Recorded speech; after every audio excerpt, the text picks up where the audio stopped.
नमस्कार, मेरा नाम है राजीव कुमार बजाज जी NIRKB और मैं हूं इस वक्त एडवोकेट प्रदीप नंबियार जी के साथ। प्रदीप जी नमस्कार। नमस्कार सर, नमस्कार।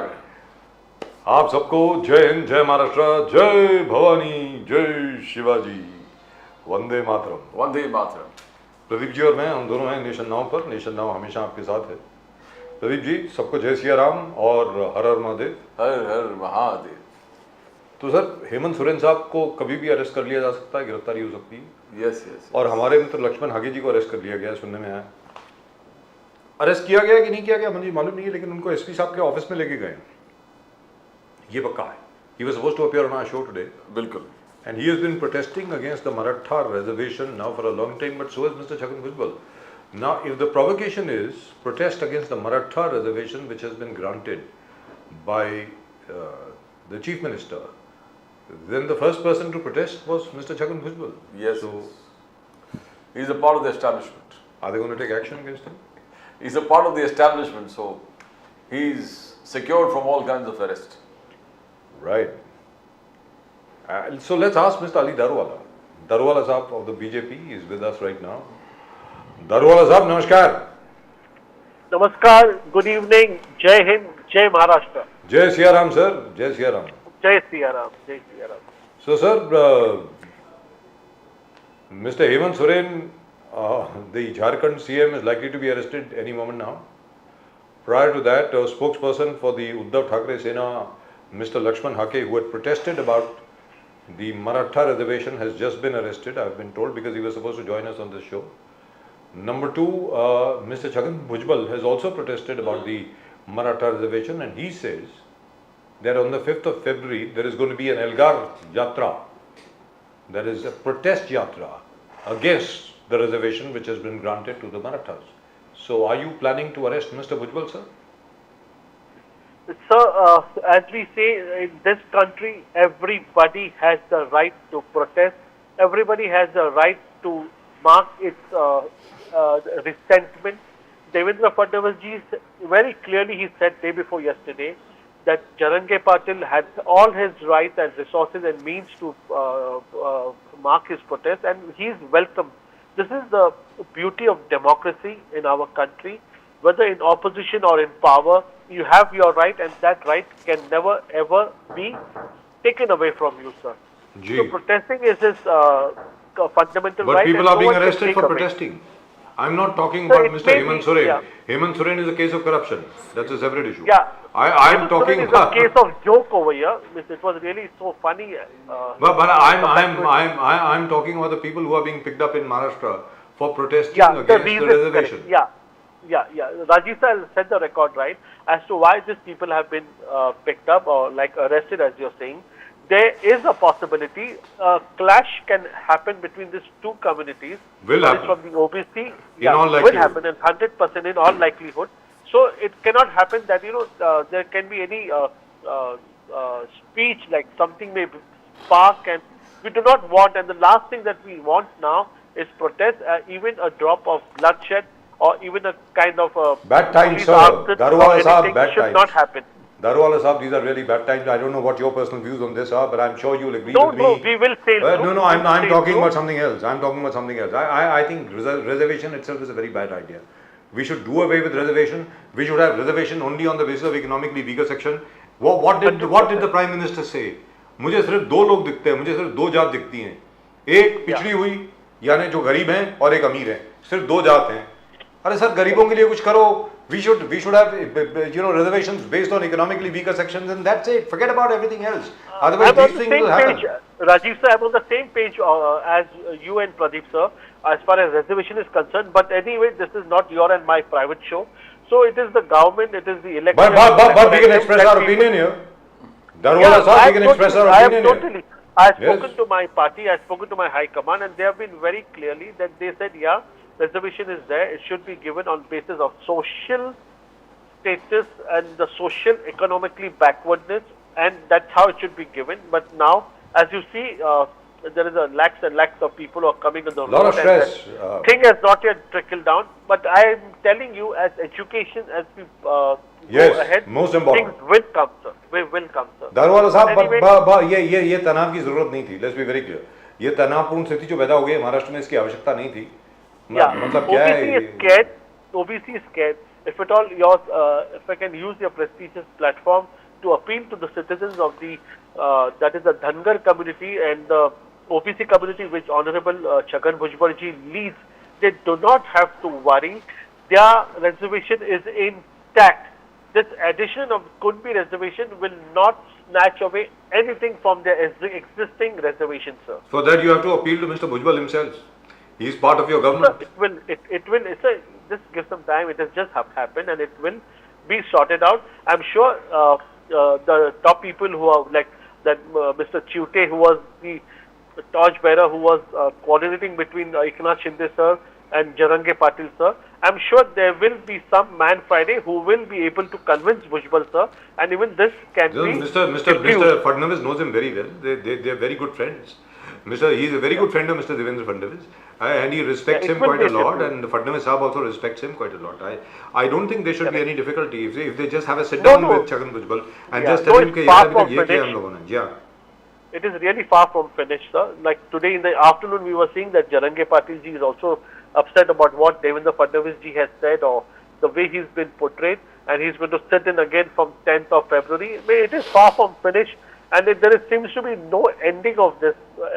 Sir, reservation has no end. Pradeep ji, आप कुछ पूछना चाह रहे हैं? कल ही भुजबल साहब, he himself said कि हे ओबीसी वर अन्याय है कि मराठाचा फसवणूक हे समझने के लिए बहुत मुश्किल है. देन कोर्ट केसेस किस प्रकार, ठीक है, कोर्ट केसेस फडणवीस साहब ने कहा कि we will take it out from the court will decide on those particular things in court. Now बार they OBC they believe that जो भुजबल साहब का कहना है कि तोड़ना दे वन OBCs, they believe they have lost everything. So, has the entire process only Eknath Shinde ji has emerged as a big, huge Maratha leader? That's what it seems to be, because that's what Prakash Ambedkar said. In this exercise, Eknath Shinde ji has dignified himself and in his stature has become one of the topmost Maratha leaders of all times. How do you see that? 110%. Eknath Shinde ji is a very eminent and a prominent Maratha leader. We are proud of our Chief Minister. He has a hold, he has a grip on the Maratha community. They do learn and they respect him and they take his word for granted. At the same time, in the same breath, I would like to put across, there is a confusion between, in the OBC, there is one more subcaste called the Dhangar, and this has been going on for quite some time. Unless and until in Maharashtra we can see on this Maratha and the subcaste and the Kunbi and all that, but if you see across the country in the Hindi heartland, the Yadav, and in Rajasthan, it's a big gambit. We really need to get down seriously. But one fine day with education, with our youth coming, I'm sure there will be a torchbearer who will say that we need to be done away with reservations. I remember doing a show on the same channel few days back, and there was one gentleman from Sholapur. He bled, and he was Rajiv sir will remember. Ji. He was from some Andolan GV for this reservation only, and how he bled at me when I said that Honorable Constitution torchbearer of our country, Honorable Babasaheb Ambedkar, had said that we need to continue for next 10 years and it will be done away with. But Congress refused to get it done away with, and we are facing the brunt of it even today. You know, Dharmana Sahib, today the presidential address, President addressing the parliament, and she talked about all the glorious things that 10 years, decade of getting the transformation. She talked about Ram Mandir, she talked of the entire report card, she talked about South Pole of the moon, we reaching there, G20 summit, she talked about 100 medals in Asian Games. This was all very fine, the report card. But Prime Minister Modi, he pulled up the erring MPs. बोले कि जिस प्रकार से आप 10 साल में लगातार parliament को आप हैरान करके परेशान करके रखे हो, you know, your actions are getting problems in the parliament where we have to adjourn it, and this is an unruly behavior is not at all acceptable. When we are talking about transformation, we are talking about development and all this. So how do you see the entire day episode where we began with the president and before that the prime minister? Yeah, it was really remarkable. President Murmu was her first address to the nation in the parliament. She applauded the Honorable Prime Minister. She applauded the new parliament building, and she was very, very, very generous on talking about the G20, which happens in the year long. And she mentioned one very important program that the BJP had done was the Mera Mati Mera Desh. We had 70 lakh people who uploaded their photos with their soil from the Gao, and not only they uploaded the photo, they traveled to Delhi, and at that Amar Jawan Jyoti Chowk over there, they have kept this soil from each and every village of this country. And this was really remarkable of uniform, of how united this country is. So I'm sure the president is very, very grounded and very deep-rooted, and she appreciated the small flagship program that the Honorable Prime Minister keeps giving us time and again. You know, Darwala Sahib, Prime Minister talked about how he has transformed Kashmir, Ladakh. He talked about good roads, he talked about high schools, hospitals, and all this is generating tourism, and when it's generating tourism, it's generating employment. That is what the Prime Minister said. Prime Minister continuously has been reading out the report card, how even Article 370, how it is an achievement, including the President. Now Congress says this entire thing is a totally hogwash. They say नफरत के बाजार में हमको मोहब्बत के दुकान है, इसलिए राहुल गांधी जी प्यार और मोहब्बत के यानी the entire भारत जोड़ो न्याय यात्रा. 146 MPs was suspended last time from the parliament session. Now this is what they say, what's going to happen in this parliament session. Dictatorial, autocratic and absolute totalitarian tendencies of Prime Minister Modi. How do you see it? How do you react to their reactions? Sir, Honorable Rahul Gandhi, the Congress, I feel, is doing the job of selling fear. Like they say, मोहब्बत की और अमन व अमान की दुकान के बदले में वो एक नफरत का बीज और यहाँ पे एक घबराहट का माहौल फैला रहे हैं लोगों में. As though they said क्या बीजेपी आएगा मुसलमानों को खाएगा, कोई यहाँ पे मुसलमान को तो नुकसान नहीं हुआ. And now they're saying if there is such a big majority that's going to be in the parliament, there's going to be a dictatorship. It's again selling of fear. They feel the Indian citizens are still going to buy this nonsense and they are going to refrain from voting. I can assure you, Janta Janardan इनको देख चुकी है, and this agenda and this policy that they are leading is totally going to be wiped out. And soon, I was just saying that Rahul Gandhi ji, I was seeing a stand-up comedy on him.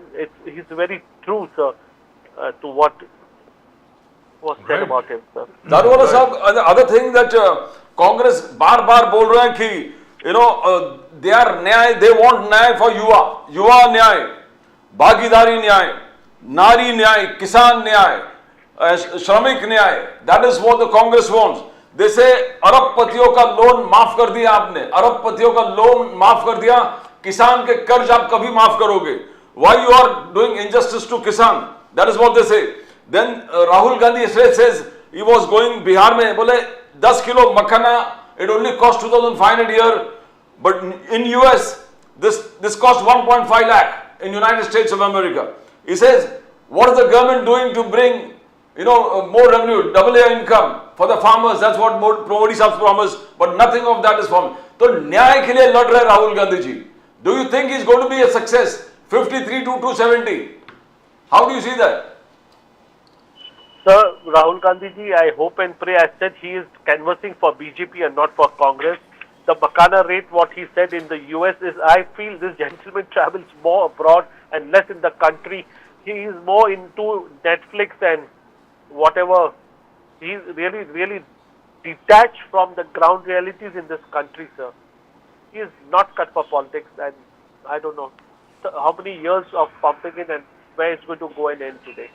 But isn't it very strange that now the budget session has started and Mr. Rahul Gandhi is on his Nyaya Yatra. He's not in the parliament. I mean, earlier everybody was protesting that so many MPs have been suspended.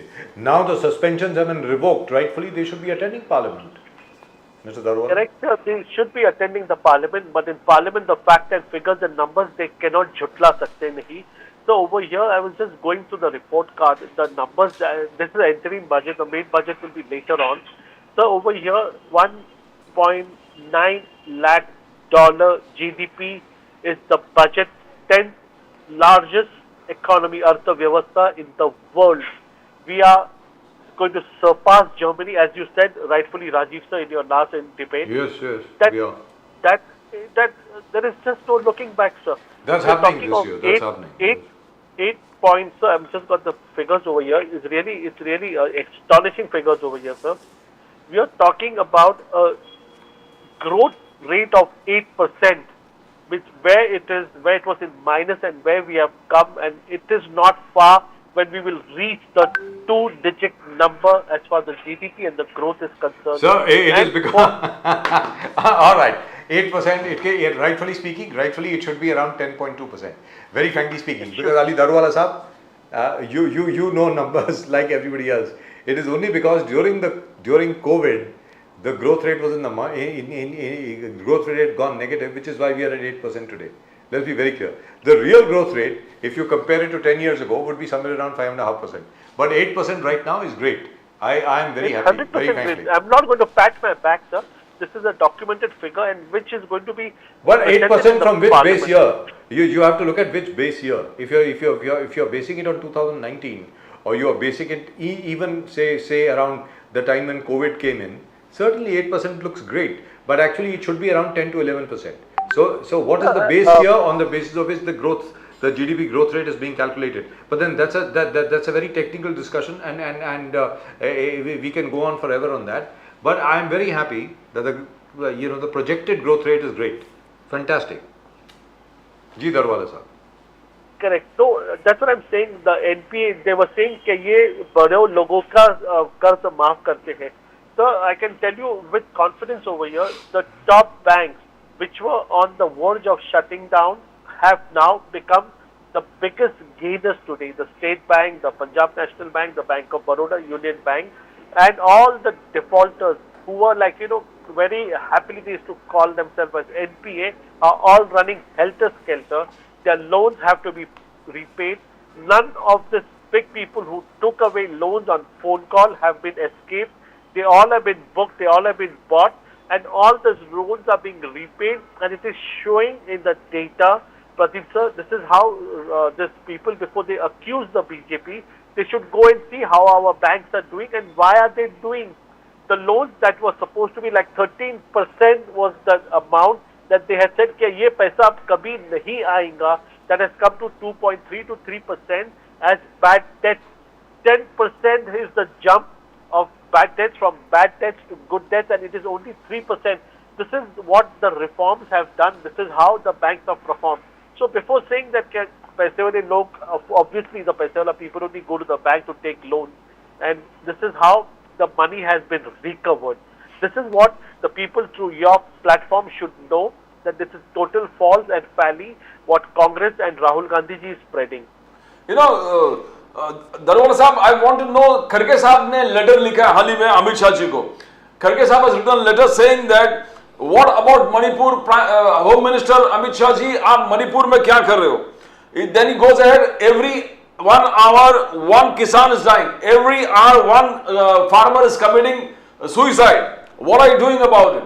The crimes against women have increased by 32%. That is what Mallikarjun Kharge says. He says, you have failed on these fronts. What are you doing about it? He's asking the government. Now, how are you going to? Because these are official figures that he is quoting. How are you going to react to that, Darwala sir? 110%, sir, where it needs to be marked and where it needs to be addressed.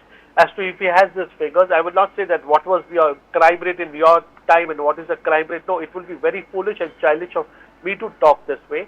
No, it needs to be addressed. We need to work hard on it, and we will get down to the last culprit being booked.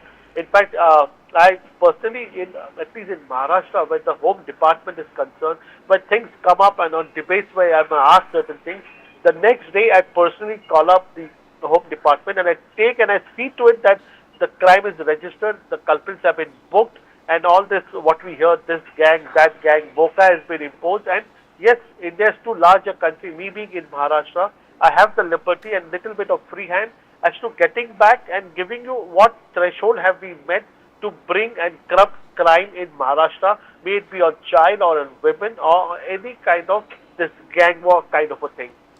You know, Darwala Sahab, opposition are being targeted.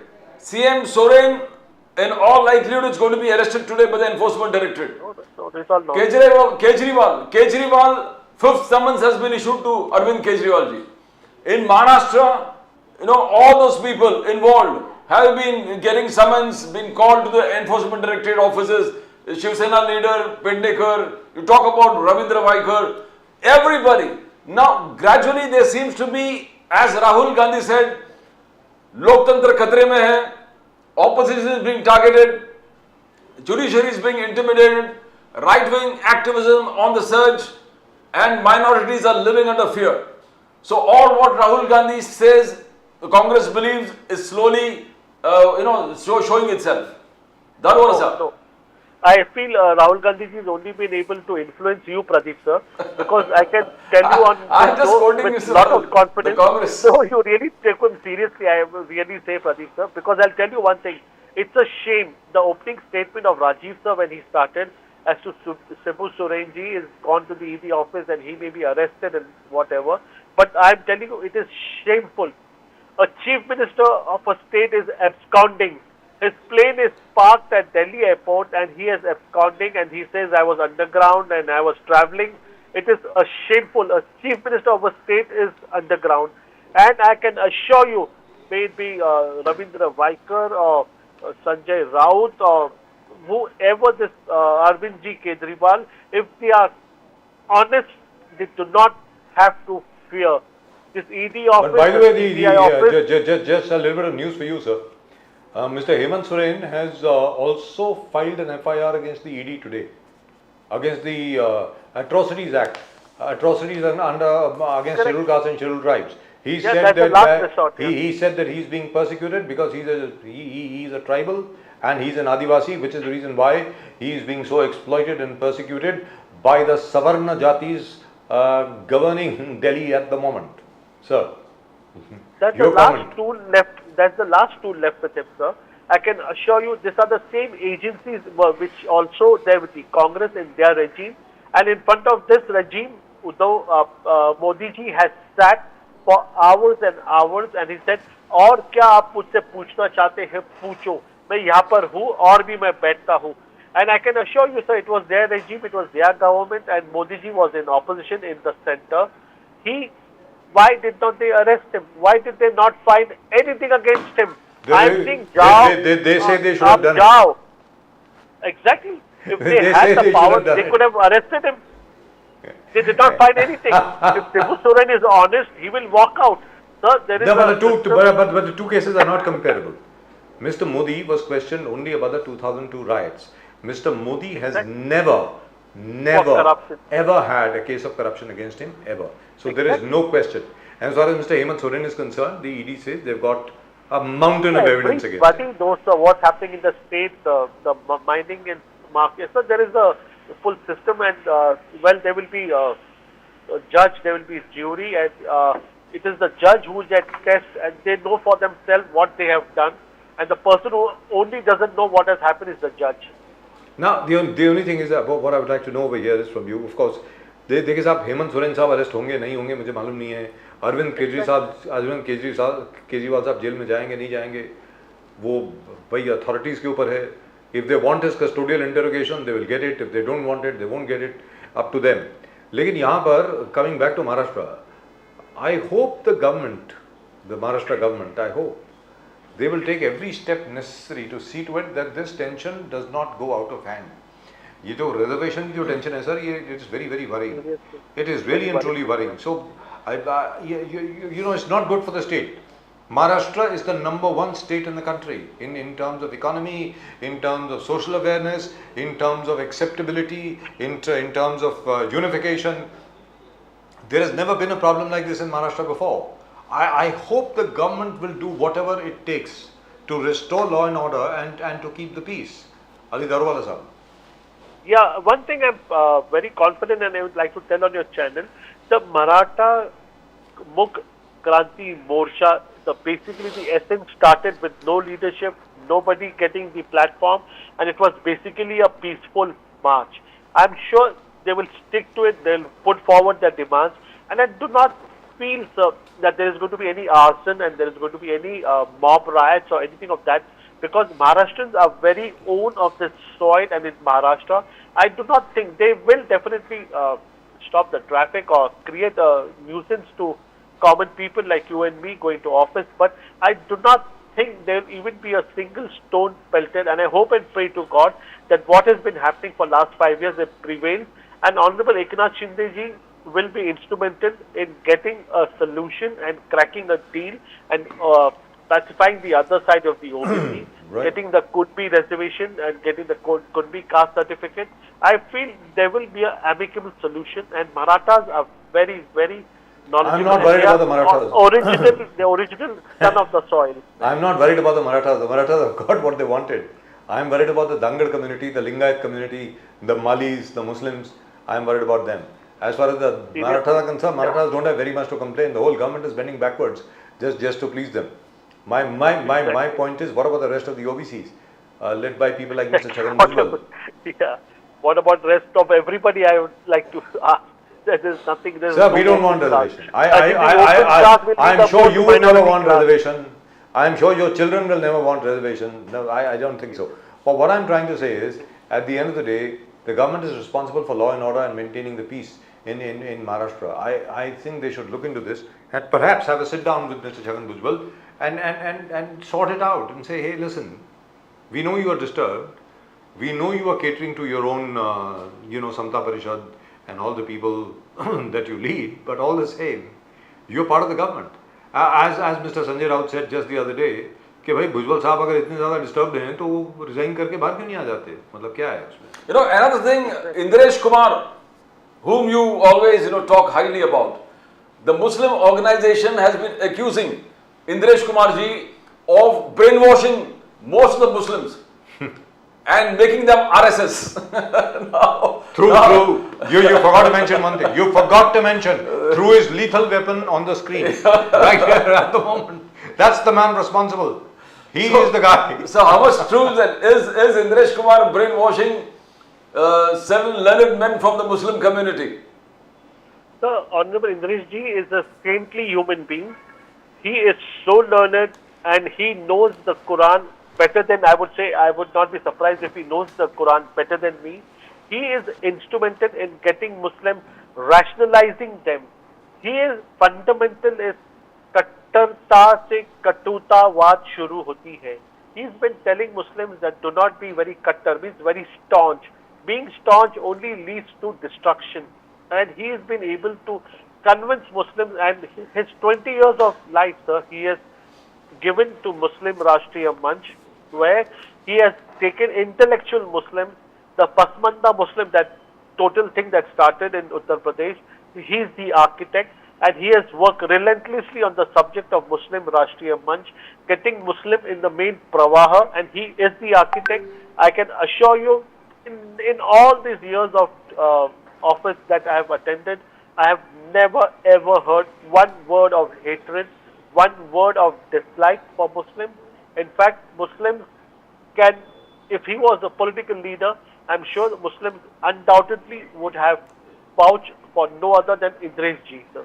But as far as Indiresh Kumar is concerned, Indiresh Kumar ji is concerned, he has been working, he's a loyal worker of the Sangh, and he has been working not just for the last 20 years, he's been working, I think, for the last 55 years in Correct, but he this started particular in field. 71.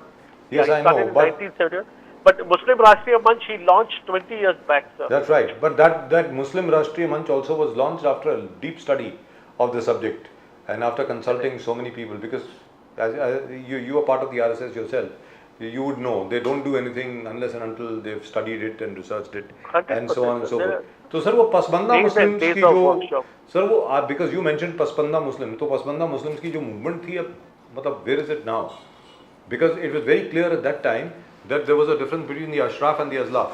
Azlaf being the Pasmanda Muslims, and the Ashraf have usually controlled Muslim politics, and their loyalties lie towards Turkey and Iran and Arabia and elsewhere. So the so-called Khilafat, yeah. yes.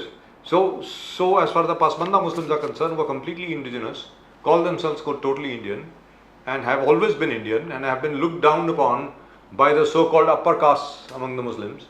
Where is it now? Because the BJP was seen to be supporting them earlier. Because now I don't hear very much about them. Ali Darwal sir. Yeah, see, in basically what we went and we tapped the Pasmanda community, it was basically those weavers from Uttar Pradesh, the Karagirs, the art that was dying, and under skill development, they have been rehabilitated and their thing has been showcased. If you see in this Do Dhage Prabhu Shri Ram Ke, the weavers were given the utmost priority, and over there they were given the platform and their hands and their feet were washed, and they were given the utmost respect. And they all came from a particular village near Lucknow, where the majority population of Pasmanda Muslims lived. Pasmanda यानी एक पिछड़ा जात है मुसलमानों में, and they are Lucknow and Kashi. Don't forget Kashi, sir. Don't forget Kashi. Kashi also. Yes. In fact, Kabir. yeah, about Sir, sab Kabir. Yeah. All the descendants of Sant Kabir, sir. Ansari, sare. Ji, boliye. Ansari, yeah. So now that movement is still going on. You are still consolidating because It is still going on. The Prime Minister also has acknowledged, and there is a special thing in the skill development, the loans that have been given to them, and this art has to live on, and which is being worked very closely. And Indreji was the person who went and found out, and it has been brought on the stage, is given limelight now. And over here, I would like to point out, ये सिर्फ बुनकर की बात नहीं हो रही है. जहाँ तक बुनकर हैं, जहाँ तक मोची हैं, जहाँ तक बाकी वो पॉटर्स हैं, मतलब जो कुम्हार जिनको बोलते हैं वो हैं, और अलग अलग हुए हैं, जितनी भी मुसलमान जाते हैं, जितनी भी हैं, वो सब लोग इन्वॉल्व हैं इसमें. And there I think now for the first time under this government, under the Modi government, for the first time they are being looked upon as very important people, and I think that's Very fantastic. important people. And I think that's fantastic. For the first time they're getting attention. क्योंकि इतने सालों से तो उनकी तरफ कोई देख ही नहीं रहा था. प्रॉब्लम ये है. खैर फिलहाल अली दरवाला साहब, always a great pleasure talking to you. और अब की बार 500 पार, मतलब आप तो बोलते ही हैं हर बार, तो 9 साल बेमिसाल, आपकी बार 500 पार. Right. आर के पीछे और आप इंद्रेश कुमार जी, और जो आरोप लग रहे हैं जरा संभालिए. दरवाला साहब will have to get No, security. Indresh is way beyond all this, sir. That man has faced bullets. He's been kidnapped twice. He worked in Kashmir when even the Indians were scared of going to Kashmir. So this is nothing new for Honorable Indresh Kumar. And the chief imam of the All India Organization of Imams, that poor man, because he went to Ayodhya and he gave a message of peace and all that, he's also getting death threats and other things. Yeah, I mean, which lots is of fatwas on the Imam and on myself in my city, and our face been blackened and chappal been given to us, the har. It's a common आपकी उम्र thing. लंबी हो रही है sir, इसकी वजह से आपकी उम्र I'm लंबी हो telling रही you, है. that's what Modi ji says, sir. Ji, thank you so much, sir. Thank you very much for joining us. Great pleasure talking to you. But I hope the government in Maharashtra takes heed of the situation, and I hope everybody calms down. Everything will be there. Everything will be hunky-dory. Thank you very much. Jai Hind, Jai Maharashtra. Namaskar, Jai Hind, Jai Maharashtra, Jai Siya Ram. Vande Mataram. Vande Mataram, Jai Siya Ram. Thank you. And I think we have Mr. Bharat Soni also with us, who must have been listening into this. Bharat Soni साहब हमारे साथ हैं. Bharat Soni साहब नमस्कार. नमस्कार राजीव जी, Pradeep ji How are you, नमस्कार. sir? अरे how are you, नमस्कार, sir? क्या देखिए साहब, बिल्कुल ऐसे लग रहा है अयोध्या से आ रहे हैं, बिल्कुल दर्शन करके. सर लाल सलाम है, लाल सलाम. लाल सलाम भी है सर. लाल तो लाल लंगोट हनुमान जी का वो भी पहन रखा है, और पीला रंग भी पहन रखा है, साईं बाबा का भी और बृहस्पति का भी, दोनों का मिला करके. क्या बात है साहब, जबरदस्त, फैंटास्टिक. तो सर पार्लियामेंट ऑन हो गया, लेकिन सस्पेंशन भी विड्रॉ हो गए, तो राहुल गांधी जी क्या पार्लियामेंट अटेंड नहीं करेंगे सर? क्या वो मतलब यात्रा में ही रहेंगे, न्याय यात्रा में? सर राहुल गांधी जी न्याय यात्रा में रहेंगे, और उनकी न्याय यात्रा 20 मार्च को मुंबई में खत्म होगी जी. तो वो तब तक अगर इम्पोर्टेंट इश्यूज रहेगा तो शायद बीच में रोक के आ सकते हैं, लेकिन अभी तक तो ऐसा कुछ इन्फॉर्मेशन नहीं है हमारे पास कि वो पार्लियामेंट अटेंड करेंगे. जी, वंडरफुल. लेकिन यहाँ पर ये बता दें सर कि अभी रिस्पॉन्स कैसा मिल रहा है सर उसको अपनी यात्रा को, ये तो बताएं, क्योंकि सर, तकरीबन मीडिया ब्लैकआउट है, तो आप ही बता दें अंदर से क्या है।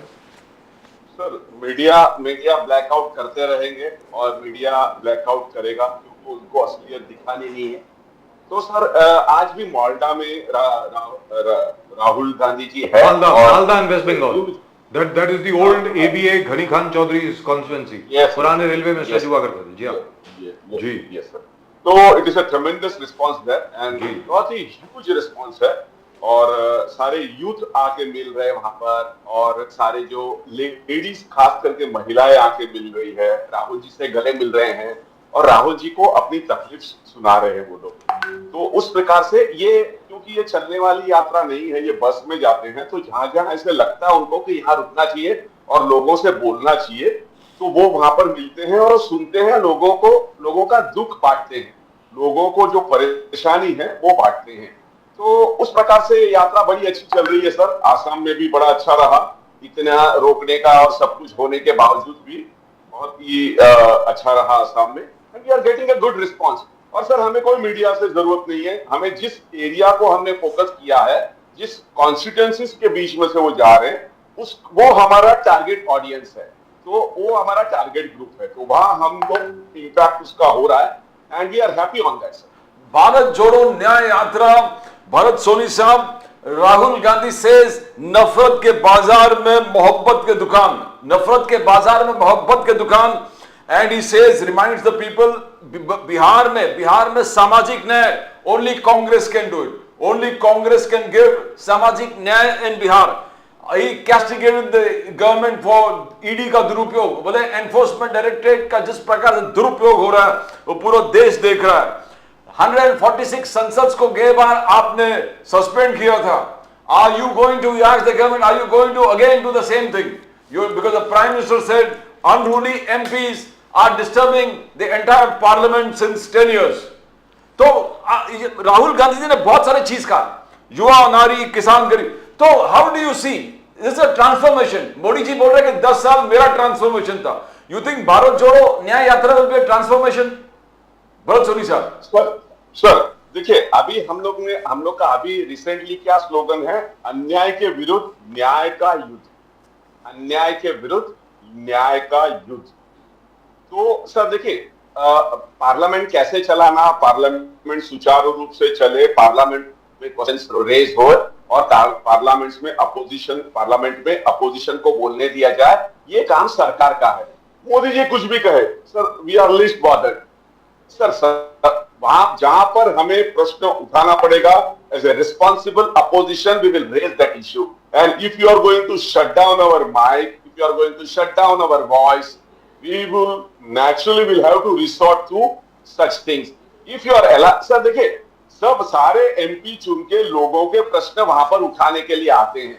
अगर उनका माइक बंद कर दो, उनका जो टीवी का चल रहा है उसको ब्लैकआउट कर दो, वो नहीं है उस टाइम पे दूसरा कुछ दिखाने लग जाओ, ये सारे नुक्से अगर जो करेगी रूलिंग पार्टी, तो सर हम लोग तो आवाज उठाएंगे। आप हमको पार्लियामेंट में आवाज नहीं दोगे तो हम लोग बाहर रास्ते पे आके आवाज उठाएंगे। तो सर ये तो होगा ही। आप पार्लियामेंट चलाना है तो गवर्नमेंट ने, जो रूलिंग पार्टी है उसने अपोजिशन को, जो जनता के हित के प्रश्न है, बेरोजगारी के प्रश्न है, महंगाई के प्रश्न है, महिलाओं के सुरक्षा के प्रश्न है, वो उठाने उनको देने ही पड़ेंगे सर। और दूसरी चीज, अभी एक रूमर फैल रहा है sir, it is all over social media right now. दो चीजें हैं, एक तो ये है कि हमें हेमंत सोरेन साहब को टाइम मिल गया है, गवर्नर साहब ने टाइम दिया 9 बजे का। अब हो सकता है कि 9 बजे के पहले वो अरेस्ट भी हो सकते हैं, कोई बड़ी बात नहीं है, लेकिन एमएलए को टाइम मिला है। तो 9 बजे गवर्नर साहब को जाके मिलेंगे झारखंड के, और they will parade themselves in front of him to show that they still have a majority now. और दूसरा रूमर ये फैला हुआ sir, it's a lot of buzz on the social media that the directorate of enforcement can actually summon Priyanka Gandhi Vadra very shortly. Sir Rajiv ji, we are ready with that sir. ये सारा क्या है, election को ध्यान में रखते हुए सर, 9 साल ये लोग क्यों नहीं प्रियंका जी को बुला रहे थे? 9 साल ये लोग को क्यों प्रियंका जी या रॉबर्ट वाड्रा? ये कोई ऑफिशियल स्टेटमेंट नहीं है, it is doing the rounds as a rumor. नहीं, वो सर उसी का मैं भी अनऑफिशियली वो जो राउंड में चल रहा है उसी के ऊपर मैं मेरा वक्तव्य कर रहा हूँ। अभी ऑफिशियल लाइन इसकी आई नहीं है, लेकिन सर ये सारे नुस्खे क्या सर, ये देखिए सर, इलेक्शन जब सामने आ रहा है, इलेक्शन सामने होते हुए ये सारे नुस्खे अपनाए जाते हैं और हमने देखा है सर। और सर देखिए, आज आपने देखा होगा कि चंडीगढ़ मॉडल क्या हो गया। आपका चंडीगढ़ मॉडल अगर आप देखोगे मेयर के इलेक्शन में, आपके पास अगर नंबर्स भी हो तो आप उसको इनवैलिड कर दोगे। सर वो राजीव जी, आप तो जानते हैं इंग्लिश में कहावत है, you show me the man I show you the rule. तो सर उस प्रकार से अगर चलेगा तो डेमोक्रेसी कहाँ है sir? Democracy But Bharat Soni Saab, I have a bone to pick with you. Sir. I have a bone to pick with you, with the Congress and with the Aam Aadmi Party. Sir. You should have ensured that there should have been a fair and non-corruptible, as you put it. I'm not sure whether he actually committed corruption or not. The returning officer, because the numbers are with you. As soon as you realize that Mr. Masih is going to be there because he's an office bearer of the BJP, rightfully speaking, all of you should have freaked. You should have said, no, we will not accept this man and let the elections be postponed. बाद में करिए. But we need a retired judge or we need somebody else for this particular election, because after all, Sir, you have 20. Sir 20 आपके पास vote, उनके पास 16, मतलब 15 और एक अकाली दल का, उसके बावजूड आप हार जाते हैं. व्हाट डज इट से? भरत सोनी साहब. राजीव जी, ये मैं कह रहा हूँ तो देखिए सर, जिसको ये चुनाव कराना था, जो रिटर्निंग ऑफिसर था, वो बीमार पड़ गए क्या उनको बीमार गिरा दिया पता नहीं है, और फिर बाद में उनका ही एक आदमी उसको बना दिया है रिटर्निंग ऑफिसर. सर जैसे महाराष्ट्र के विधानसभा में अपने नार्वेकर जी कर रहे हैं, वैसा ही वहां पर रिप्लिकेट हो रहा है.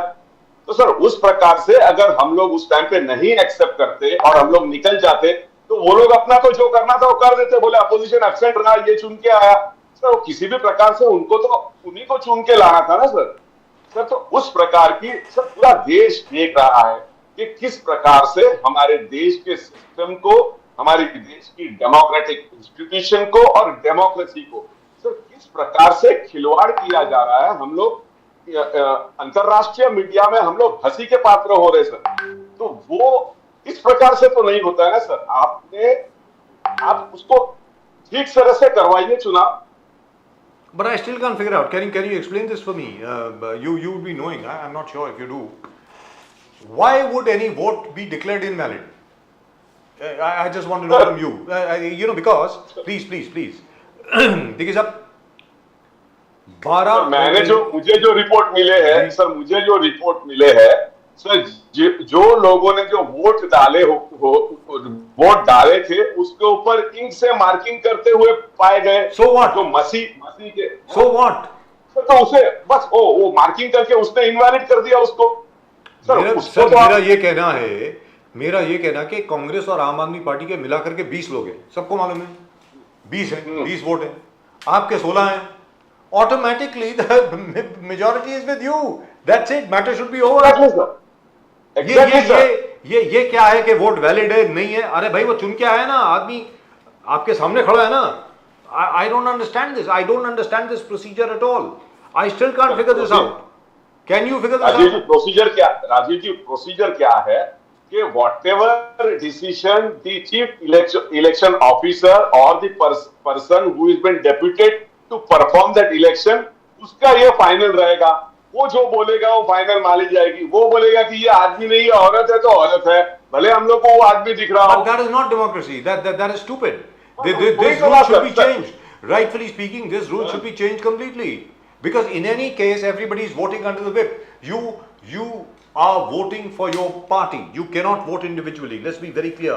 So, in the sense that since Aam Aadmi Party will vote for the Aam Aadmi Party candidate or the Congress candidate, and the Congress will vote for the Aam Aadmi Party or the Congress candidate, where is the question of valid or invalid votes? I don't understand. Exactly. Sir, there was no voice vote, that was a secret ballot. और वो secret ballot के इसके ऊपर marking के सामने वो invalid करने के लिए मार्किंग वैसे की गई. सर देखिए सर, महाराष्ट्र में भी आप राजीव जी, अगर आप महाराष्ट्र में भी देखेंगे तो जिसने एबी फॉर्म दिया है, जिसके एबी फॉर्म से आप चुनाव जीते हो, उसी को बोल रहे हो पार्टी अध्यक्ष नहीं है. अरे तो एबी फॉर्म किसका है आपका? सर सर शिवसेना के उद्धव जी के बारे में मैं बोल रहा हूं, अगर उद्धव जी ने लेटर दिया है एबी फॉर्म का, आप बोलते हैं तो उद्धव जी हमारे प्रेसिडेंट ही नहीं है, हमारे अध्यक्ष ही नहीं है। Bharat Soni Sahab, the latest charge by the BJP against the Congress is लोकतंत्र के नाम पर राजतंत्र, लोकतंत्र के नाम पर राजतंत्र, and the whole country, the BJP says, is rejecting परिवारवाद, rejecting परिवारवाद। बोले कश्मीर में अब्दुल्ला फैमिली को हरा दिया, पंजाब में बादल फैमिली को हरा दिया, हरियाणा में हुड्डा फैमिली को हरा दिया, यूपी में यादव फैमिली को हरा दिया, बिहार में लालू यादव जी को पूरे फैमिली को बाहर कर दिया, महाराष्ट्र में उद्धव ठाकरे जी, पवार, शरद पवार साहब फैमिली, तो and country at large if you see, बोले गांधी फैमिली को रिजेक्ट किया है। तो क्या परिवारवाद का अंत आ गया? धीरे धीरे परिवारवाद लोग समाप्त कर रहे in a democratic process. That is what the BJP is accusing. Bharat Soni साहब। प्रदीप जी देखिए, बीजेपी जो एक्यूज कर रहा है परिवारवाद खत्म कर रहे हैं, वो अपोजिशन का परिवारवाद खत्म कर रहे हैं। सर अगर वो टोटल परिवारवाद को ही खत्म करना चाहिए तो राजनाथ सिंह जी का परिवारवाद खत्म करना चाहिए, अमित शाह के बेटे जय शाह का जो परिवारवाद है वो खत्म करना चाहिए। वो परिवारवाद नहीं सर, अमित शाह के बेटे जय शाह जी का ऐसा क्रिकेट के लिए क्या कंट्रीब्यूशन है जो उसको वहां पर क्रिकेट कंट्रोल बोर्ड में बिठा दिया? अगर उनको कोई कंट्रीब्यूशन हो तो हम लोग समझे, वो परिवारवाद नहीं, चलिए उसको भी मान लेते हैं। सर गोपीनाथ मुंडे जी की डॉटर गोपीनाथ मुंडे जी के कारण आई, वो परिवारवाद नहीं है। मरहूम प्रमोद महाजन जी की बेटी वो पॉलिटिक्स में है, वो परिवारवाद नहीं है। तो सर ये सारा परिवारवाद नहीं है। सर क्या परिवारवाद सिर्फ अपोजिशन के नेताओं को और उनको ही परिवारवाद लागू होता है? सर ये पूरा देश देख रहा है सर, और सर ये 2024 के चुनाव में सारा देश इसका जवाब देगा अगर फ्री एंड फेयर इलेक्शंस हुए तो। How will you ensure that? How will you ensure that it won't be another Chandigarh mayor poll on a very large scale?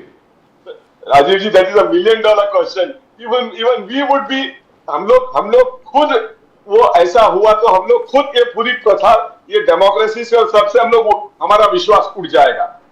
Bharat Soni साहब, मगर ये रिपोर्ट कार्ड मोदी जी जो आज भी पार्लियामेंट में मुर्मू जी ने एंडोर्स किया, और मोदी जी ने कहा चाहे वो आर्टिकल 370 हो, अब्रोगेशन, चाहे वो 5th बिगेस्ट इकोनॉमी हो, डिजिटल रेवोल्यूशन हो, या घर घर नल से जल, हर घर शौचालय, और आज जो उन्होंने कहा कि हर जन Ayushman 1.29 lakh gram panchayat has made 100% Ayushman card. So how are you going to fight such kind of schemes and such kind of achievement if you believe what Prime Minister Modi says? देखिए प्रदीप जी, राष्ट्रपति द्रौपदी मुर्मू जी आज पहली बार नए parliament में आए। हमें अच्छा लगा, उनको इनवाइट किया गया, उनको बुलाया गया वहां पर, वो पहली बार आए। इसके पहले उनको बुलाने का या उनको इनविटेशन देने का या इनॉग्रेशन के टाइम पे या राम मंदिर के इनॉग्रेशन प्राण प्रतिष्ठान के टाइम पे उनको बुलाने का वक्त नहीं मिला, लेकिन आज उनको बुलाया, ये अच्छा लगा सर। लेकिन देखिए कितना प्रेशर रहा होगा महामहिम राष्ट्रपति द्रौपदी मुर्मू जी को कि उन्होंने मणिपुर की बात नहीं की, किसानों की बात नहीं की, मजदूरों की बात नहीं की, बेरोजगारों की बात नहीं की, स्टूडेंट्स का उल्लेख तक नहीं किया सर। अगर इतना है, वो सिर्फ क्या करने आई थी?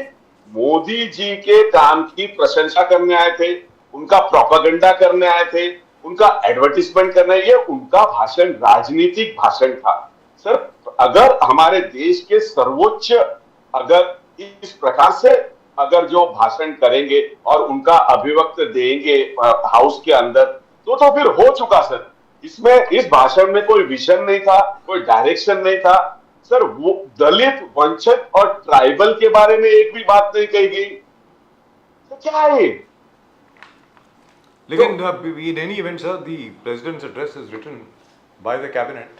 She has to read it whether she likes it or not. The president herself or himself cannot write their own speech in parliament. You can't do that. But that'll be expecting a bit much. But what I would like to know from you, sir, is आपने कहा free and fair elections.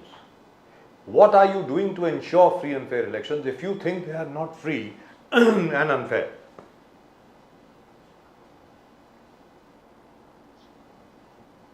Rajiv जी देखिए, हम लोग ना we have raised the issues, हम लोगों ने VPAT के ऊपर इशू किया है, हमने वो मशीन के ऊपर एक इशू किया है, हम लोग में से कुछ लोग ये भी बोल रहे हैं कि इसको बैलेट पेपर से कराइए, ये सारी बातें हम लोग कह रहे हैं। और सर जिस प्रकार सर देखिए इस पूरे सिस्टम के अंदर हमारा जो इलेक्टोरल प्रोसेस है उसके अंदर जितना भी हमें स्कोप है वहां पर हम लोग अपोज कर रहे हैं, लेकिन अगर चुनाव के प्रक्रिया में अगर आप सीजे का काम ही निकाल दोगे, सीजे का प्रेजेंस ही निकाल दोगे, तो सर हम लोग सोच रहे सर क्या क्या होने वाला है। तो सर हम लोग हमारे अपोजिशन ने जिस प्रकार से जो कुछ भी एक एक एक खास एक रिस्पॉन्सिबल अपोजिशन करके हमको जो सारी बातें कहनी चाहे वो हम लोग कहते हैं। रही बात मीडिया की, हमारी बातें मीडिया ने लोगों तक ले जाना चाहिए। But I'm very surprised. Again, Bharat Soni Saab, you are the Congress party. You are now in your 139th year. Sir अगर ये 25 या 30 साल पुरानी कांग्रेस होती ना और ये स्थिति उसके सामने होती तो कोई ईवीएम की बात ही नहीं करता, पूरे देश में वापस बैलेट पेपर पे आ जाते। It's very easy to do it. अगर आप पुरानी कांग्रेस का तरीका अख्तियार करें तो, पुरानी कांग्रेस का तरीका अगर आप अपनाएं तो, लेकिन आप अपनाना चाहते नहीं हो, अब क्या करें उसके बारे में, वो तो आप लोगों के ऊपर है। I am shocked, very frankly speaking, that you can not even solve such a small problem from the EVM to the ballot paper. It should be so easy for the Congress. Why aren't you doing it? And if the Congress leadership can't see that, then I fear for the country, because there is no other party that can actually oppose the BJP, and in a democracy you need an opposition, you need a strong opposition, and there's every possibility that if you cannot fight the EVMs,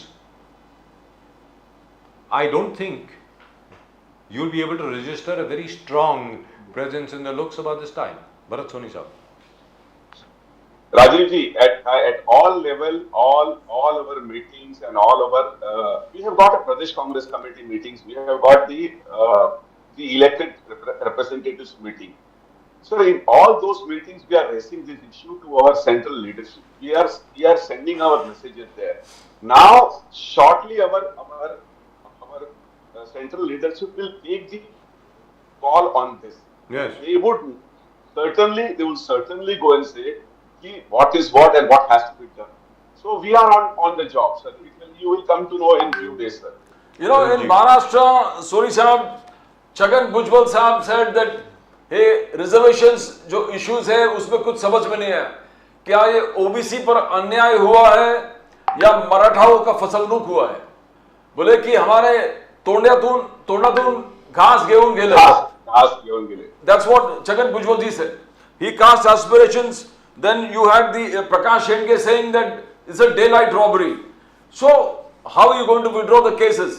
तो ये सब demands. Fadnavis ji was defending, says ये 54 lakh नोंदीकरण जो हो गया है, that was Kunbi Marathas who were eligible and who जिसको नहीं मिला, तो that is justified. That is what Devendra Fadnavis. तो all along सब जगह एक तरफ से confusion है.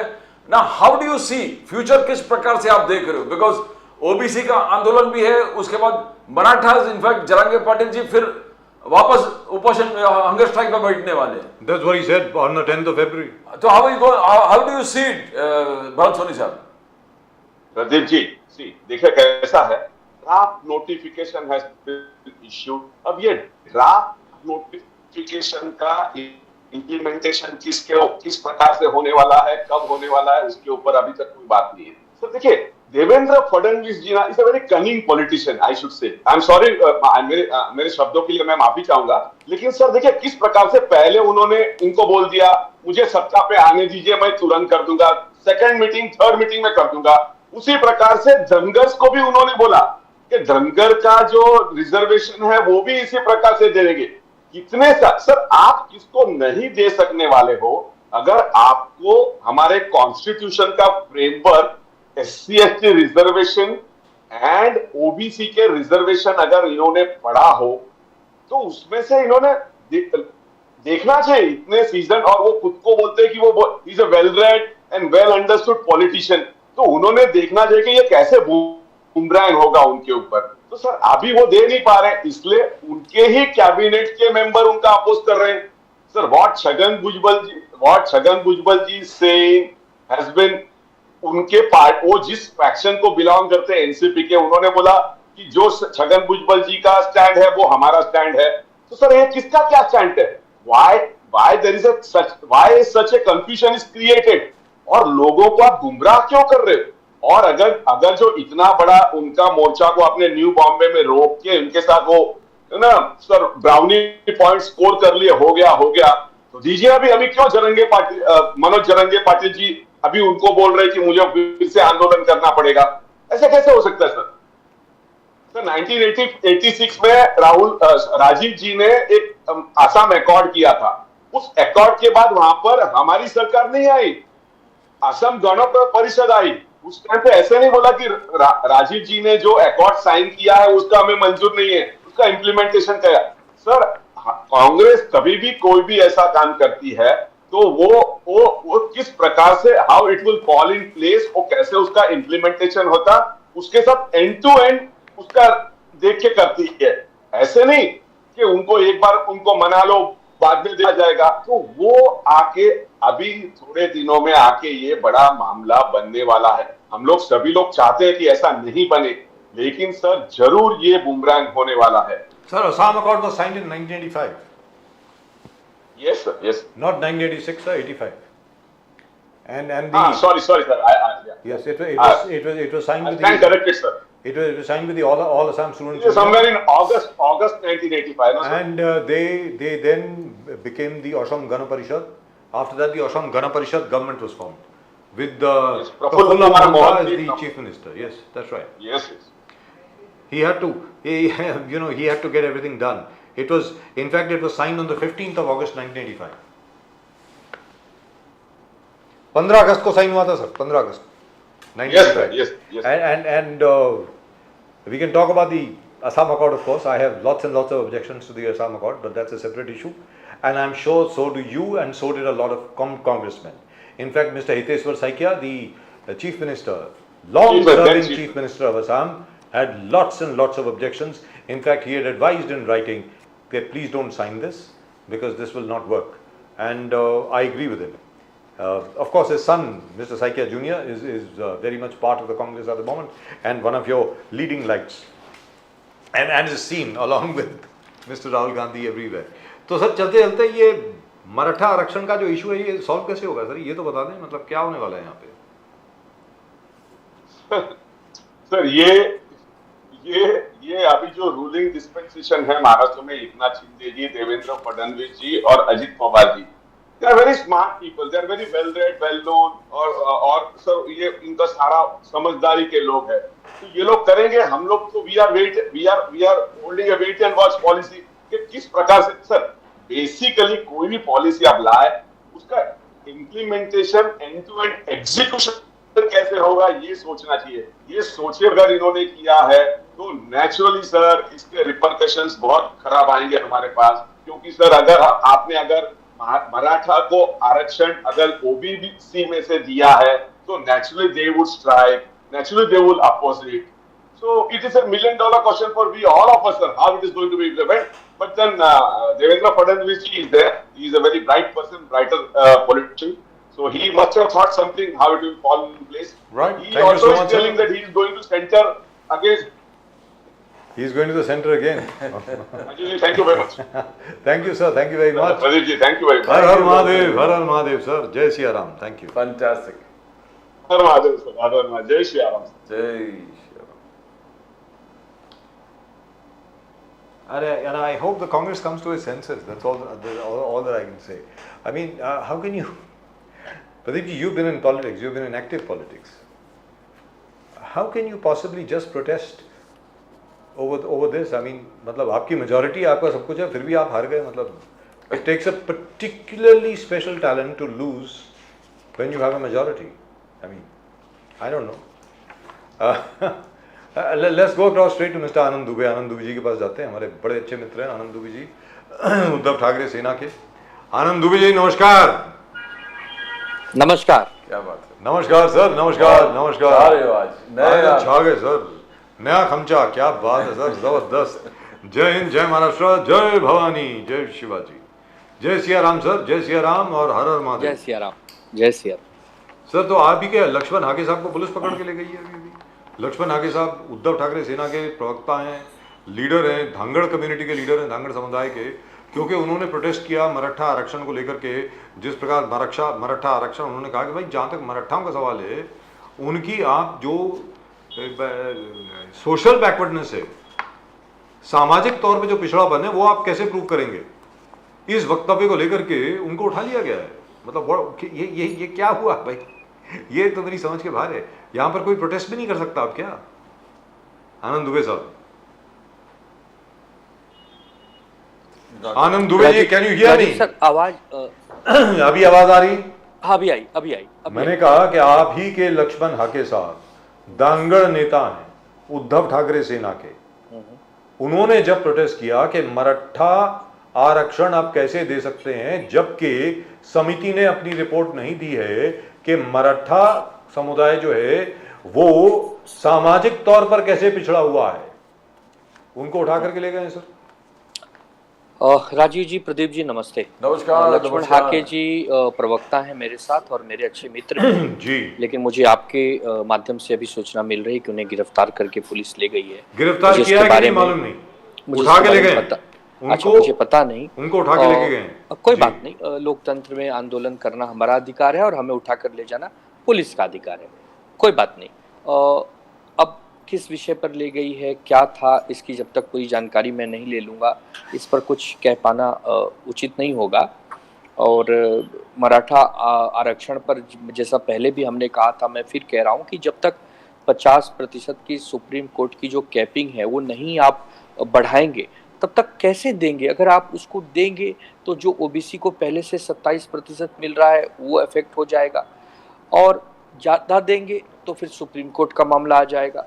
तो मुझे लगता है कि सरकार ने अपनी जान बचाने के लिए आनन फानन में 26 जनवरी के दिन ये लोग यदि मुंबई में आएंगे तो बहुत मुंबई जाम हो जाएगा, तो शायद इसके लिए एक जिसको कहते हैं जल्दबाजी में कोई निर्णय लिया होगा। लेकिन ये कोर्ट में कितना टिकेगा, आगे कितना चलेगा, ये तो एक बहुत बड़ा संवाद का विषय है, इस पर गहन अध्ययन का विषय है। लेकिन इसकी वजह से तनाव पैदा हो रहा है ना सर, टेंशन तो हो रही है ना सर महाराष्ट्र में। हाँ तो वही कह रहा हूँ कि सरकार में ही मंत्री बैठे हैं, छगन भुजबल जो ओबीसी के नेता हैं, वो आए दिन सरकार का विरोध करते रहते हैं। सरकार के लोग कहते हैं कि ठीक है वो उनका अधिकार है, मतलब कुछ समझ में, जिसे आप नहीं समझ पा रहे हैं राजीव जी, वैसे हम भी नहीं समझ पा रहे हैं। हम तो विपक्ष में बैठे हैं, हम दूर बैठे हैं, हम तो सरकार में बैठे नहीं हैं। Pradeep ji, there is something called the collective responsibility of a cabinet. One cabinet minister is going totally against his own chief minister. I mean, what's going on here? So you know, इस चीज में सबसे उभर कर बाहर एकदम निकल कर आए हैं एकनाथ शिंदे जी। प्रकाश अंबेडकर जी से और गठबंधन से क्या कभी हाँ कभी ना, कभी आप लोग 2-2 घंटे उनके आदमियों को बाहर बिठा के रखते हो, जब एमवीए के बैठक है बुला के बाहर बिठाना, एक ये है। और एकनाथ शिंदे जी के तारीफ करते हुए प्रकाश अंबेडकर जी ने कहा कि he has become tallest Maratha leader. बोले जो मराठा लीडर्स अब तक नहीं कर पाए वो एकनाथ शिंदे जी कर पाए। एकनाथ शिंदे जी ने 54 लाख के आसपास जो नोंदीकरण, वो भी जो नोंदीकरण जो कुणबी मराठास के, ये जो पहले भी कर सकते हैं, जो देवेंद्र फडणवीस जी ने कहा कि ये एलिजिबल थे और उनको मिला नहीं, वैलिड है, ये वैलिड है और एकनाथ शिंदे जी के श्रम से ही हुआ। तो क्या आपको लगता है एकनाथ शिंदे जी ये पूरे मराठा रिजर्वेशन आंदोलन में उभर कर एक टॉलेस्ट मराठा लीडर हो गए? चाहे शरद पवार जी है, सुप्रिया सुले जी है, अलग अलग, तो how do you see that Anand Dubey ji? नहीं, हम ऐसा नहीं मानते।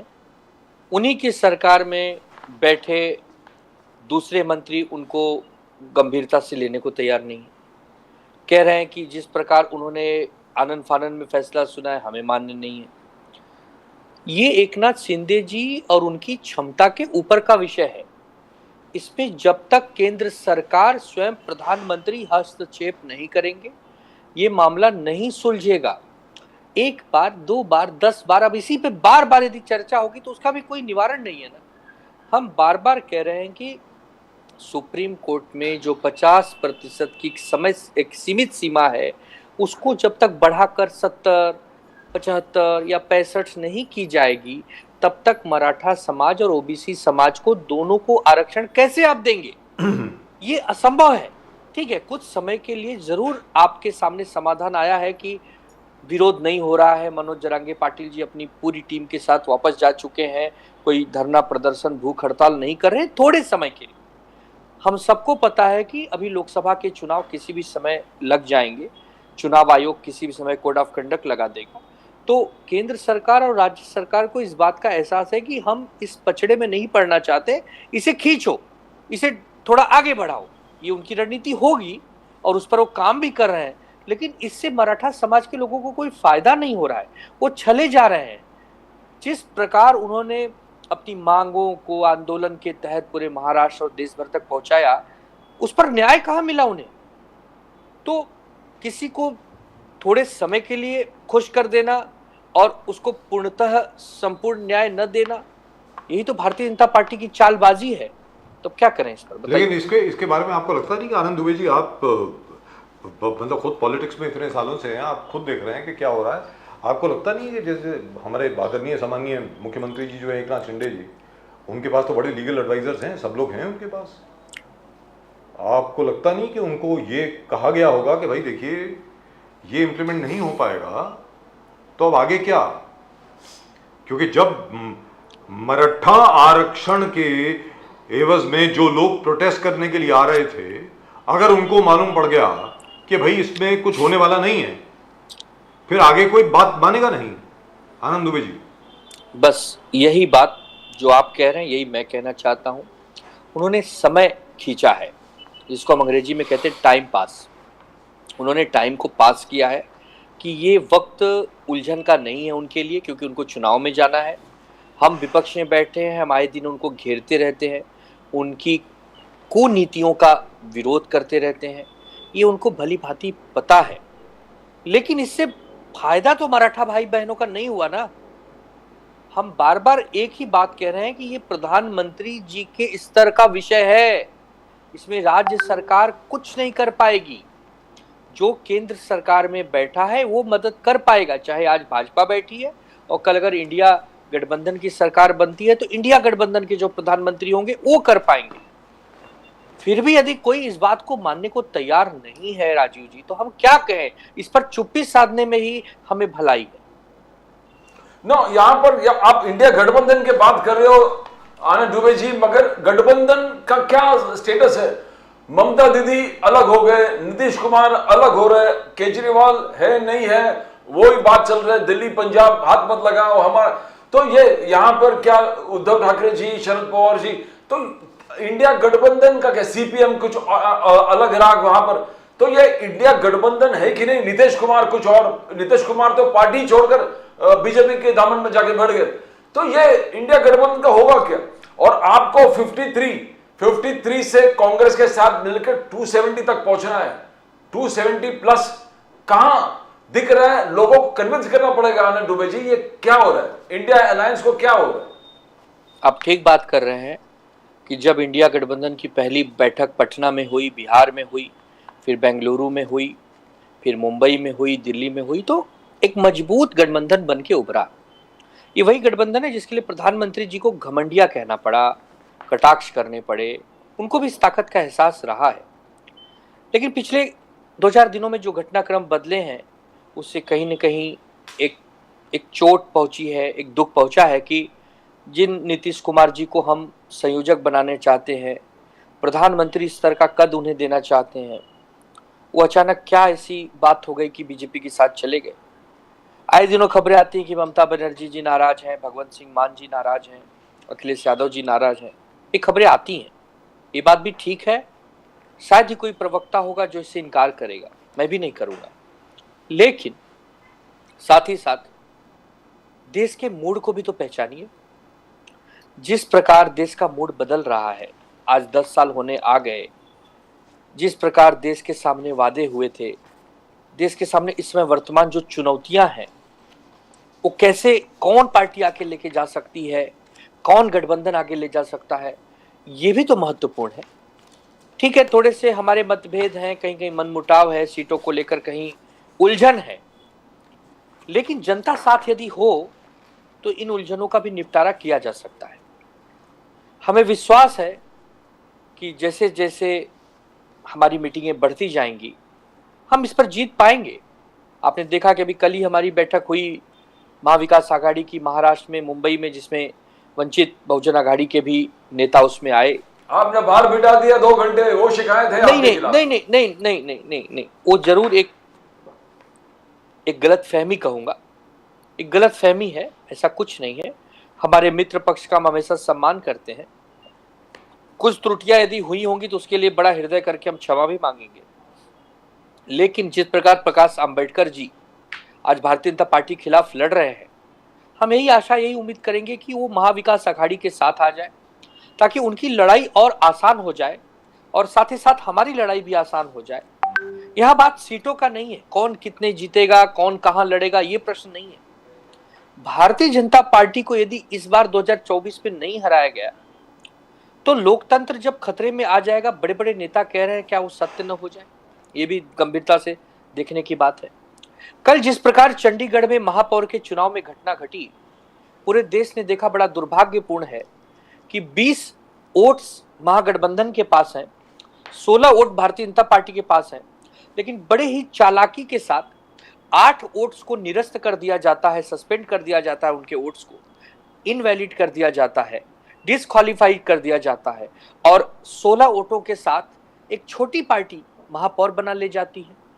तो यदि ये महापौर के चुनाव में ये धांधली कर सकते हैं तो देश के चुनाव में क्या क्या कर सकते हैं, आने वाले समय में लोकतंत्र में कैसी कैसी बदलाव कर सकते हैं, कैसे नुकसान पहुंचा सकते हैं संविधान को, ये भी एक देखने का। लेकिन आनंद दुबे जी, इस विषय के बारे में आप लोग क्या कर रहे हैं?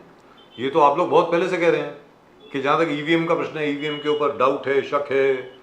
राजस्थान में आप लोग, मतलब जो कांग्रेस है, सिर्फ 1% या 1.3% या 1.8% से आ रही। कह रहे हैं कि मध्य प्रदेश में देखिए इतना कुछ हो गया आदिवासियों के खिलाफ, बाकी सब लोगों के खिलाफ, उसके बावजूद बीजेपी जीत गई। छत्तीसगढ़ में भी वही हुआ। तो ये तो बहुत पहले से चल रहा है ना कि जहाँ तक ईवीएम का प्रश्न है, ईवीएम के ऊपर विश्वास नहीं है। तो इसको लेकर के अभी तक कोई ठोस कदम तो उठाया नहीं गया इंडिया अलायंस द्वारा। आनंद दुबे जी। राजीव जी, चलिए हम पॉलिटिकल पार्टी हैं, एक पल के लिए हमें साइड में रख दीजिए। हमारा काम है, हम विपक्ष में बैठे हैं, सरकार का विरोध करते हैं जी। लेकिन भारत सरकार के पूर्व केंद्रीय सचिव EAS सारमा, उन्होंने एक 9 अगस्त 2023 को एक चिट्ठी लिखी चुनाव आयोग को कि आपकी जो भारतीय इलेक्ट्रॉनिक्स लिमिटेड BEL जो PSU है भारत के रक्षा मंत्रालय के अंडर जी, उसमें एक व्यक्ति हैं जो कि राजकोट जिला के भारतीय जनता पार्टी के अध्यक्ष हैं, मनसुख भाई उनका नाम है। अब आप बताइए, ये हमने तो नहीं लिखा।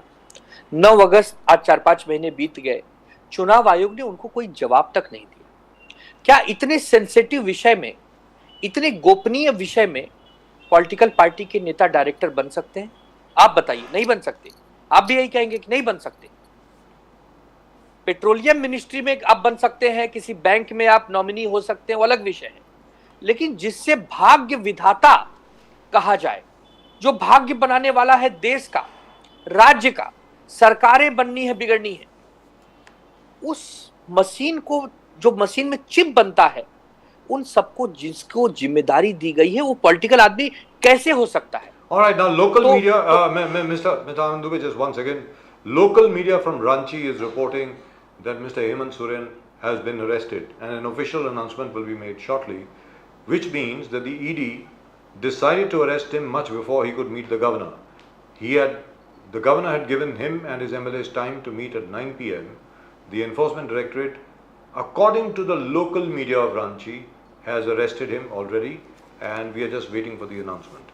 जी, आनंद दुबे जी। हमें ये खबर सुन के कोई आश्चर्य नहीं हुआ राजीव जी, क्योंकि एक नहीं 2 मुख्यमंत्री इस समय परेशान किए जा रहे हैं। हेमंत सोरेन जी का नंबर आज लगा है तो अरविंद केजरीवाल जी का शायद कल लग जाए जी। इनको किसी भी कीमत पे विपक्ष को समाप्त कर देना है। अब आप बताइए कि एक मुख्यमंत्री संवैधानिक पद पर बैठे हैं, उनको समन्स दिए जा रहे हैं कि आप आइए। वो कह रहे हैं कि मैं आऊंगा, मुझे थोड़ा समय दीजिए, मैं अपने कामों में उलझाऊं, मेरे ऊपर दायित्व है एक कई करोड़ लोगों का, मैं जरूर आऊंगा, मैं कोई भाग नहीं रहा हूं, मैं भारत का एक नागरिक हूं, मैं मुख्यमंत्री हूं।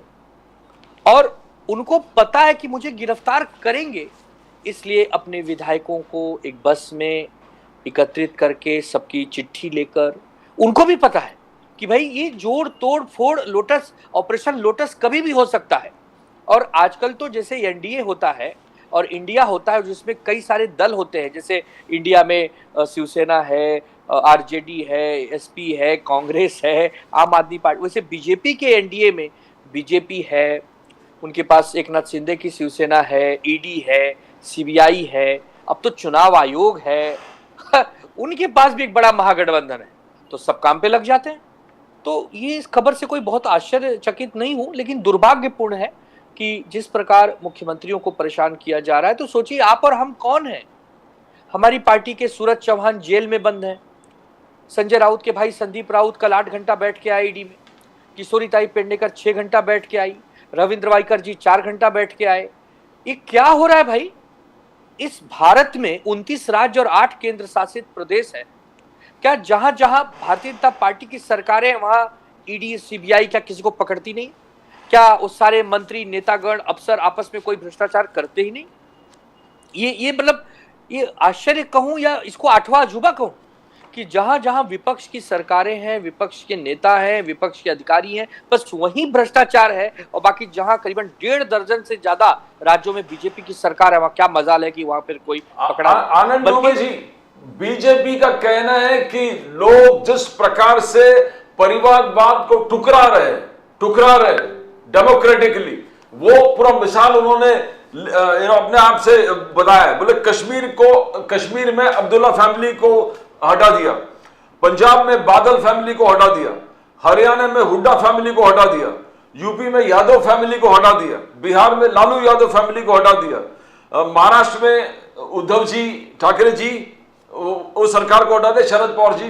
तो हवा ये क्या, और पूरे देश पैन इंडिया में गांधी फैमिली को हटा दिया। क्या इसे लोकतांत्रिक प्रोसेस से लोगों ने ठुकराया, पब्लिक ने ठुकराया, इलेक्टोरेट ने ठुकराया। तो ये क्या एक पैटर्न है कि लोग अब ये परिवारवाद को से मुक्त होना चाहते हैं? लोगों ने परिवारवाद को नहीं ठुकराया है, लोग परिवारवाद का सम्मान करते हैं।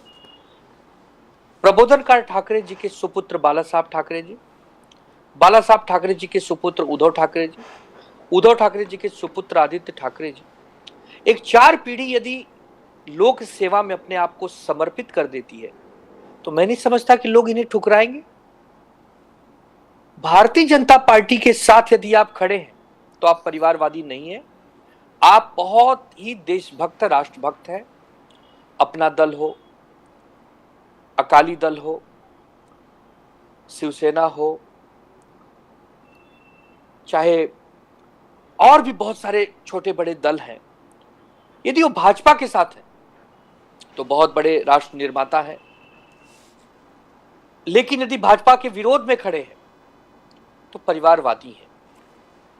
हमें तो गर्व है कि हाँ, हम परिवारवादी हैं, हमारे पास परिवार है, यह देश हमारा परिवार है, हमारे परिवार का एक एक व्यक्ति देश के लिए अपनी जान देने को तैयार है। तो आप क्या जानेंगे साहब परिवार क्या है, परिवारवादी क्या होते हैं? आप पहले कहना क्या चाहते हैं कि आप बाला साहब ठाकरे जी के, प्रबोधनकार ठाकरे जी के परिवारवादी होने पर आरोप लगा रहे हैं, या आप अनुप्रिया पटेल और उनके माताजी के और पिताजी के ऊपर प्रश्न चिन्ह लगा रहे हैं? किस पर प्रश्न चिन्ह आप लगा रहे हैं?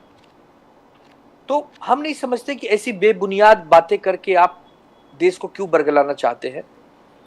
हम यही कहते हैं कि यदि हमारे परिवार में 5 लोग हैं और 5 लोग देश के लिए काम करना चाहते हैं तो हाँ, मैं परिवारवादी, हम देशभक्त परिवारवादी हैं। ये परिवार हमारा देश है और देश ही हमारा परिवार है, इस भावना से हम काम करते हैं। इसमें किसी और को आपत्ति होने की क्या आवश्यकता है? और यहाँ पर आदित्य ठाकरे जी जो करप्शन हाईलाइट कर रहे थे, आदित्य ठाकरे जी हमेशा कहता कि घटना बाहिर सरकार, खोखे सरकार। तो ये खोखे सरकार जो रोड स्कैम है, फर्नीचर स्कैम है, अब धारावी में जबरदस्त आंदोलन आप लोग लेके गए। अब आदित्य ठाकरे जी वो हाईलाइट कर रहे हैं कि महालक्ष्मी रेस कोर्स में ओपन स्पेस कायम रहना चाहिए। ये ढंग से सरकार और सरकार का यंत्रणा, स्पेशली सीएम, ये पूरे हड़प करके कंक्रीट जंगल में कन्वर्ट करना चाहते हैं। और जो संघर्ष आदित्य ठाकरे जी तो, मगर अलग अलग पार्टी आरोप लगा है कि धारावी इतना लेट क्यों आपने मोर्चा निकाला, आपका क्या प्लान था महालक्ष्मी रेस कोर्स। तो ये कैसे देखते हो, क्या ये खोखे सरकार जो बार बार आप बोल रहे हो इतना करप्ट है? देखिए आदित्य जी, कोई भी प्रश्न जब उठाते हैं तो उस पर कोई न कोई आधार होता है, उसका कोई तर्क होता है। अब रेस कोर्स की जमीन मुंबई के बीचों बीच है, क्या ऐसी जरूरत पड़ गई है कि अब वहां पर आप प्राइवेट बिल्डर्स को इन्वॉल्व करके क्या बनाना चाहते हैं? एक इतिहास जुड़ा है मुंबई का रेस कोर्स से, एक सालों की भावना जुड़ी हुई है।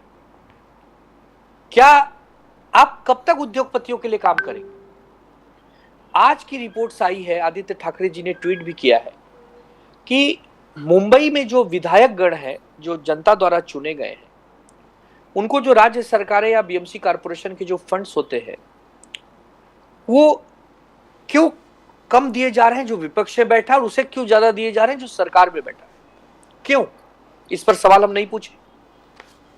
क्यों कारपोरेटरों को पिछले 2 साल हो गए, जो उनके कारपोरेटर हैं वो महानगर पालिका के ऑफिस में जा सकते हैं, मंगल प्रभात लोढ़ा जी के कार्यालय में बैठ के अपने अपने क्षेत्र में काम करा सकते हैं, और बाकी विपक्ष में बैठे नगर सेवक क्यों नहीं जा सकते? क्यों? ये सवाल हम नहीं पूछे। क्यों मुंबई के आर्य कॉलोनी का प्रश्न जब हम लेके आते हैं कि मुंबई का ऑक्सीजन आर्य कॉलोनी है, यही कारशेड आपको बनाना होता तो आप कहीं और भी बना सकते थे, सैकड़ों हजारों पेड़ों को आपने काट दिया। हम ये सवाल पूछते हैं तो क्यों ना पूछें? हम विपक्ष में बैठे, इसका मतलब यह है कि अब हम सरकार के खिलाफ बोलना बंद कर दें, ईडी और सीबीआई के डर से घरों में छुप जाएं? नहीं, ऐसा नहीं होगा। हम जनता के मुद्दों को लेकर प्रश्न उठाते रहेंगे। ठीक है, आज केंद्र में उनके पास सत्ता है, राज्य में उनके पास सत्ता है, महानगर पालिका में उनका प्रशासक बैठा है। हमारे पास कोई शक्ति नहीं है, लेकिन हमारे पास एक शक्ति है, मतदान का दिन जब आएगा तो जनता जनार्दन की शक्ति है हमारे पास जी। ये आप सब भी जानते हैं, हम भी जानते हैं, इसीलिए चुनाव नहीं करवाते। महानगर पालिका तो छोड़िए, सेनेट का चुनाव नहीं करा सकते, जो कि बहुत एक लिमिटेड जगह का चुनाव है, यूनिवर्सिटी के अंदर काम करने काम का जी हाँ, तो वो भी चुनाव नहीं करते। जी कोई बात नहीं। जिस प्रकार सर्वे आ रहे हैं, जिस प्रकार रुझान आ रहे हैं कि महाराष्ट्र में महाविकास आघाड़ी की सरकार 48 में से काफी सीटें जीतेगी, इससे ये बेचैन है। अब ये जैसे जैसे चुनाव नजदीक आएगा, अब देखिएगा कि इन्होंने बिहार में खेला किया है, इन्होंने अलग अलग राज्यों में खेल किया है, ये महाराष्ट्र में भी खेला कर सकते हैं, ऐसी भी एक आशंका हम सबको आई है, जता रहे हैं हम लोग। लेकिन मुझे तो कोई अलग ही खबर मिल रही है सर। मुझे तो ये खबर मिल रही है कि खेला इस बार आप करने वाले हैं, सुनने में ये आया कि सिर्फ अकेले बीजेपी ही नहीं है जो खेल कर सकती है, बाकी लोग भी कर सकते हैं। तो हो सकता है कि खेल इस बार दूसरा हो, क्या ऐसा कुछ है? राजीव जी, ऐसा है कि हम लोग खेला नहीं करते, हम लोग जनता द्वारा जब चुन के आते हैं तो जनता के प्रति समर्पण दिखाकर काम करते हैं। हमने कभी कहीं किसी सरकारों को, किसी पार्टी को तोड़ा मरोड़ा नहीं है। हमने 2019 में मिलजुल कर चुनाव लड़ा। एक कॉमन हमारा एजेंडा था कि हम सरकार में आके लोगों की सेवा करें। एक समझौता हमारे बीच हुआ था मातोश्री में बैठकर, उस समझौते को कुछ पार्टियों ने नकार दिया, कुछ नेताओं ने नकार दिया। उसके बाद एक निर्णय हमें लेना पड़ा। हमने एक कॉमन मिनिमम प्रोग्राम के तहत एक सरकार चलाई, अच्छी सरकार चलाई, कोविड काल में चलाई, काफी सराहना हमें मिली। तो हम लोग जोड़ तोड़ की राजनीति नहीं करते राजीव जी, हम लोग डिलीवरी देते हैं, हम लोग काम करके दिखाते हैं जी। तो कोई ऐसा खेला हमें यहाँ नहीं करना है। हम तो अलर्ट मोड पे हैं कि ये कोई खेला यहाँ न करें, अनुशासन में है और जनता के साथ खड़े हैं और जनता जनार्दन को आगे करके हम खड़े हैं कि आप देखिए, आप जो निर्णय लेंगे वो फाइनल है। तो खेला इनका यहां हो सकता है, ये हमें शंका है, होने नहीं देंगे, ये हमारी तैयारी है। नो, वाइकर, रविंद्र वाइकर जी, पेडनेकर जी, संजय राउत जी पहले गए, उसके बाद उनके ब्रदर्स को ईडी ने, एनफोर्समेंट डायरेक्टरेट ने बुला दिया। जैसे आपने कहा सूरज चौहान जी, तो किचरी, तरह तरह कॉफिन घोटाला कहते, किचरी घोटाला कहते, कोविड स्कैम में हजारों घोटाला है, सबका इन्वेस्टिगेशन होगा। बीएमसी में पिछले 25 साल का इन्वेस्टिगेशन होगा। तो ये क्या चल रहा है? क्या राहुल गांधी जो कह रहे थे, राहुल गांधी जी जो कह रहे थे, ऑपोजिशन इज बीइंग टारगेटेड, लोकतंत्र खतरे में है, judiciary is being intimidated, right wing activism बढ़ गया है and minorities are being targeted. तो ये सच में दिखाई दे रहा है आपको? क्या लग रहा है कि स्टेट में भी हो रहा है, पूरे विपक्ष में, सब जगह सब परेशान है? बिल्कुल सही बात आप कर रहे हैं प्रदीप जी। एक पल के लिए मान लीजिए कि हेमंत सोरेन अभी कह दें कि मेरा मोह भंग हो गया है महाविकास आघाड़ी से, गठबंधन इंडिया से, मैं भाजपा के साथ सरकार बनाना चाहता हूं। सारे भाजपा के नेता चार्टर्ड विमान लेकर रांची पहुंच जाएंगे, झारखंड, कहेंगे कि हेमंत सोरेन जी बहुत ही अच्छे इंसान हैं, इन पर जो जो आरोप लगे थे बेबुनियाद थे, हमने जांच की है, पता चला है कि ये दूध की तरह सफेद है, इन्होंने कोई भ्रष्टाचार नहीं किया है, और सुबह का भूला यदि शाम को घर आ जाता है तो भूला नहीं कहा था। भारतीय जनता पार्टी हेमंत जी को अपने बगल में बिठा लेगी, सरकार बना लेगी, चला भी लेगी। लेकिन ऑफिशियल हो गया सर, अब आधिकारिक तौर पे खबर आ गई है। मैं वही कह रहा हूँ अजीत जी, मैं वही कह रहा हूँ कि अभी गिरफ्तार होके जेल से बाहर आ जाएंगे। वो खाली इतना कहें कि हाँ मुझे भाजपा पसंद है, भाजपा बहुत अच्छी ये पार्टी पहली है, बार हुआ है भारत के इतिहास में कि एक सिटिंग सीएम को अरेस्ट किया गया। यस। तो मैं वही कह रहा हूं कि चुन चुन कर विरोधियों को जिस प्रकार टारगेट किया जा रहा है, ईडी ने महाराष्ट्र में पिछले 2-3 वर्षों में केंद्र सरकार की माध्यम से अगर 80-90 लोगों पर केस किया है, और उसमें से यदि 60-70 लोग भारतीय जनता पार्टी से जुड़ गए, उन पर कोई कार्रवाई नहीं हुई। जो 15-20-25 बच गए हैं, विपक्ष में बैठे हैं, उनकी बात नहीं मान रहे हैं, चुन चुनकर उन्हीं पर कार्रवाई हो रही है। यह पूरे देश को पता चल गया है।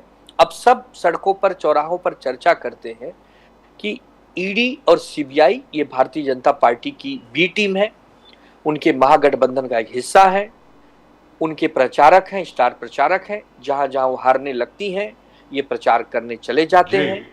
लेकिन पश्चिम बंगाल जैसा जब कोई राज्य इनको मिल जाता है, जहां पर ममता बनर्जी जैसी मुख्यमंत्री इनसे टकरा जाती हैं, तो ईडी और सीबीआई का क्या हश्र होता है वो आपने भी हमने देखा है।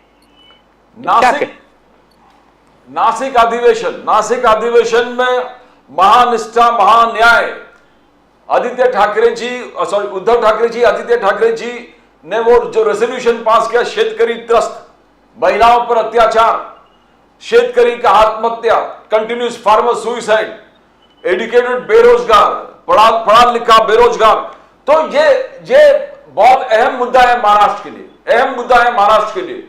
आपने रेजोल्यूशन भी पास किया कि धनगर समाज और उससे पहले मराठा समाज के साथ आप खड़े हो। तो आप ये सब रेजोल्यूशन, शेतकरी हो, एम्प्लॉयमेंट हो, महिला अत्याचार हो, इसको कैसे एंड तक लेके जाओगे? इलेक्टोरेट को समझाएंगे आप कि विफल रहे ट्रिपल इंजन सरकार? दुबे जी, ऑलरेडी समझाना शुरू है। आज और कल उद्धव ठाकरे जी की जो रायगढ़ में विधानसभा वाइज जो सभाएं चल रही हैं, चाहे पेन हो, चाहे अलीबाग हो, महाड़ हो, हर जगह, पोलादपुर हो, हर जगह हमारी सभाएं हो रही हैं। उद्धव ठाकरे जी, आदित्य ठाकरे जी समय समय पे जनता के बीच में जा रहे हैं। उसी का एक हिस्सा था नासिक की सभा। हमने राम भगवान जी का आरती पूजन किया, हमारे गोदावरी नदी के तट पर हमारी मैया गोदावरी जी की हमने आरती की। हम जनता के बीच में ऑलरेडी गए हुए हैं, हम जनता के बीच में ही हैं।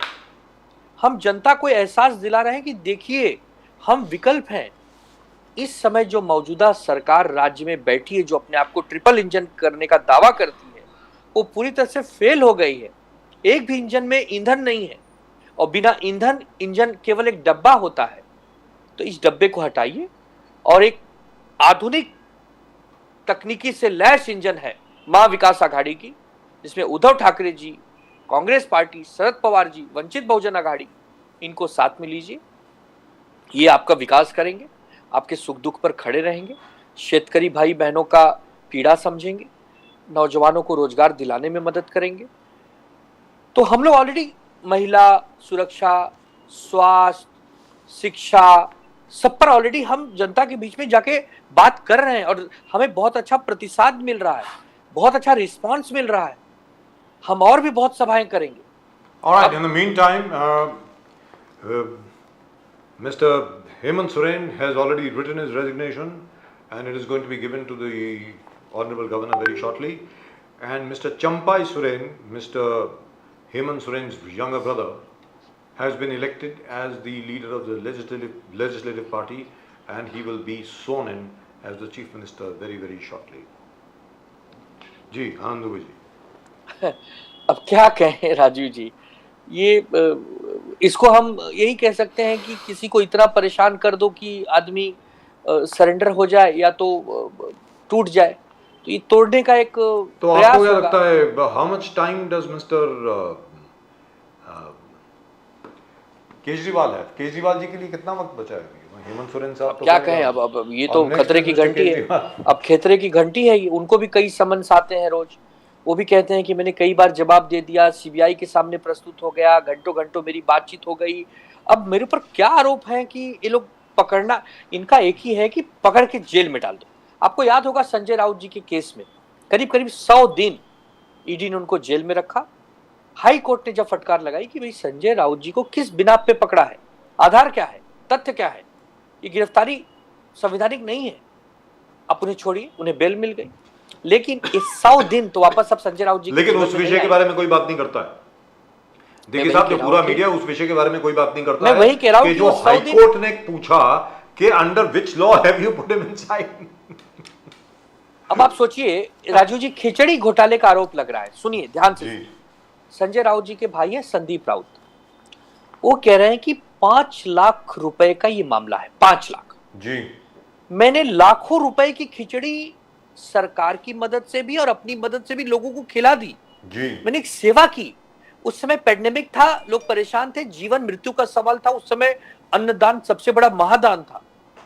आज 3-4 साल पहले जो मैंने सेवा की, उसका मुझे आज फल दिया जा रहा है कि मुझे प्रताड़ित किया जा रहा है। 5 लाख रुपए के ऊपर 5 लाख रुपए, मामला 5 लाख रुपए का है। क्या बात है। तो वो ये कह रहे हैं कि 100 करोड़ का भी होता जी, तो भी यदि मैं गलत नहीं हूं तो आप मुझे पकड़ नहीं सकते, और 10 रुपए का भी है, मैं गलत नहीं तो आप मुझे पकड़ नहीं सकते। सवाल यहां पैसे का नहीं है, सवाल है कि जिस खिचड़ी का आरोप लगाया जा रहा है वो उस समय लोगों ने भोजन में उपयोग में लिया, लोगों ने दुआएं दी, लोगों ने कहा कि संदीप राउत जी आप अच्छा काम कर रहे हैं। लेकिन 4 साल के बाद उसी खिचड़ी को आगे करके उनको यातनाएं दी जा रही कि तुम चुप हो जाओ, तुम अपने भाई को बोलो कि रोज सुबह टीवी पर न बोला करे हमारे खिलाफ।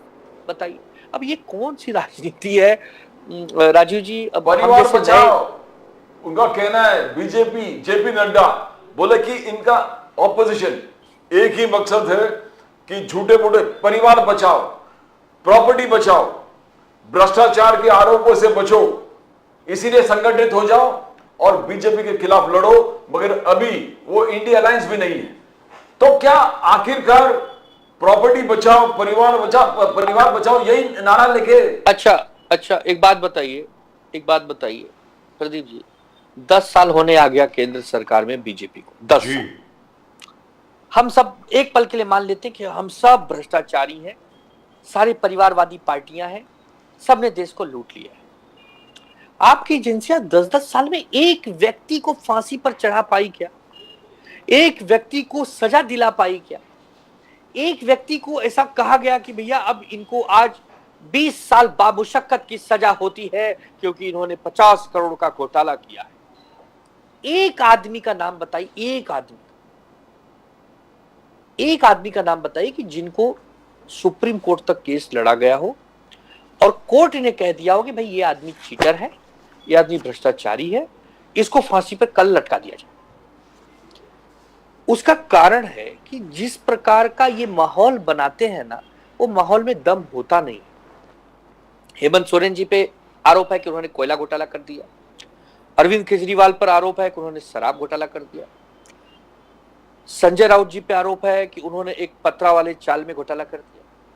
संदीप राउत और सूरज चौहान पे आरोप है कि उन्होंने खिचड़ी घोटाला कर दिया। मतलब एक नाम ले लो, उस नाम को आगे कर दो, उसके पीछे घोटाला शब्द लगा दो और उस व्यक्ति को बदनाम कर दो। और कहने का अब क्या मतलब ये होगा? हुआ, अब इस लेकिन पर एक आनंद चर्चा दुबे शुरू हो जी- जाएगी। लेकिन आनंद दुबे जी आखिर में जाकर के, क्योंकि अभी तक तो कन्विक्शन हुआ नहीं है किसी भी केस में, हो सकता है एक्विटल भी हो जाए, बाइज्जत सब लोगों को बरी कर दिया जाए, लेकिन जो उनका नाम खराब हुआ, जो उनका नाम उछाला गया, जिस प्रकार मीडिया ने उनका नाम उछाला, जिस प्रकार ना जाने उनके खिलाफ क्या क्या लांछन लगाए गए, उसका खामियाजा कौन भरेगा सर, ये तो बताओ। अब ये सवाल देश की जनता से पूछ रहा हूं कि मान लीजिए कोई व्यक्ति जिस पर आरोप लग जाए कि भाई इस व्यक्ति ने 20 लाख रुपया घोटाला किया, जी, चलो इसे पकड़ लो, ट्रायल में डाल दो, जेल में रहे 2 साल, उसके बाद बेल मिल जाए और केस लड़े 5 साल, और उसके बाद कोर्ट कह दे कि नहीं, यह व्यक्ति उस केस में इन्वॉल्व नहीं था, तथ्यों के अभाव में इसको हम बरी करते, बाइज्जत बरी करते। वो पूरी जिंदगी ये कहेगा कि सर मैं इन्वॉल्व नहीं था, मुझे पकड़ लिया गया। कोई अपने शादी ब्याह में उस व्यक्ति को नहीं बुलाएगा, कोई अपने बच्चे के जन्मदिन के उत्सव में नहीं बुलाएगा, जिस बिल्डिंग में वो रहता है उस बिल्डिंग के सोसाइटी का वॉचमैन उसे सम्मान नहीं देगा। लोग कहेंगे देखो चीटर जा रहा है, देखो चीटर जा रहा है, जेल से छूट गया है, जेल से छूट गया, जेल से छूट गया। वो पूरी जिंदगी कहेगा कि मेरी तो गलती नहीं थी ना। तो लोग कहेंगे हाँ आपकी गलती नहीं थी, लेकिन आपको फंसाया गया। फिर 5 साल के बाद ये कहेंगे आपकी गलती नहीं थी, आपको फंसा दिया गया था। क्या है, राजनीति में सब चलता है ना, विपक्ष वालों को दबाया जाता है।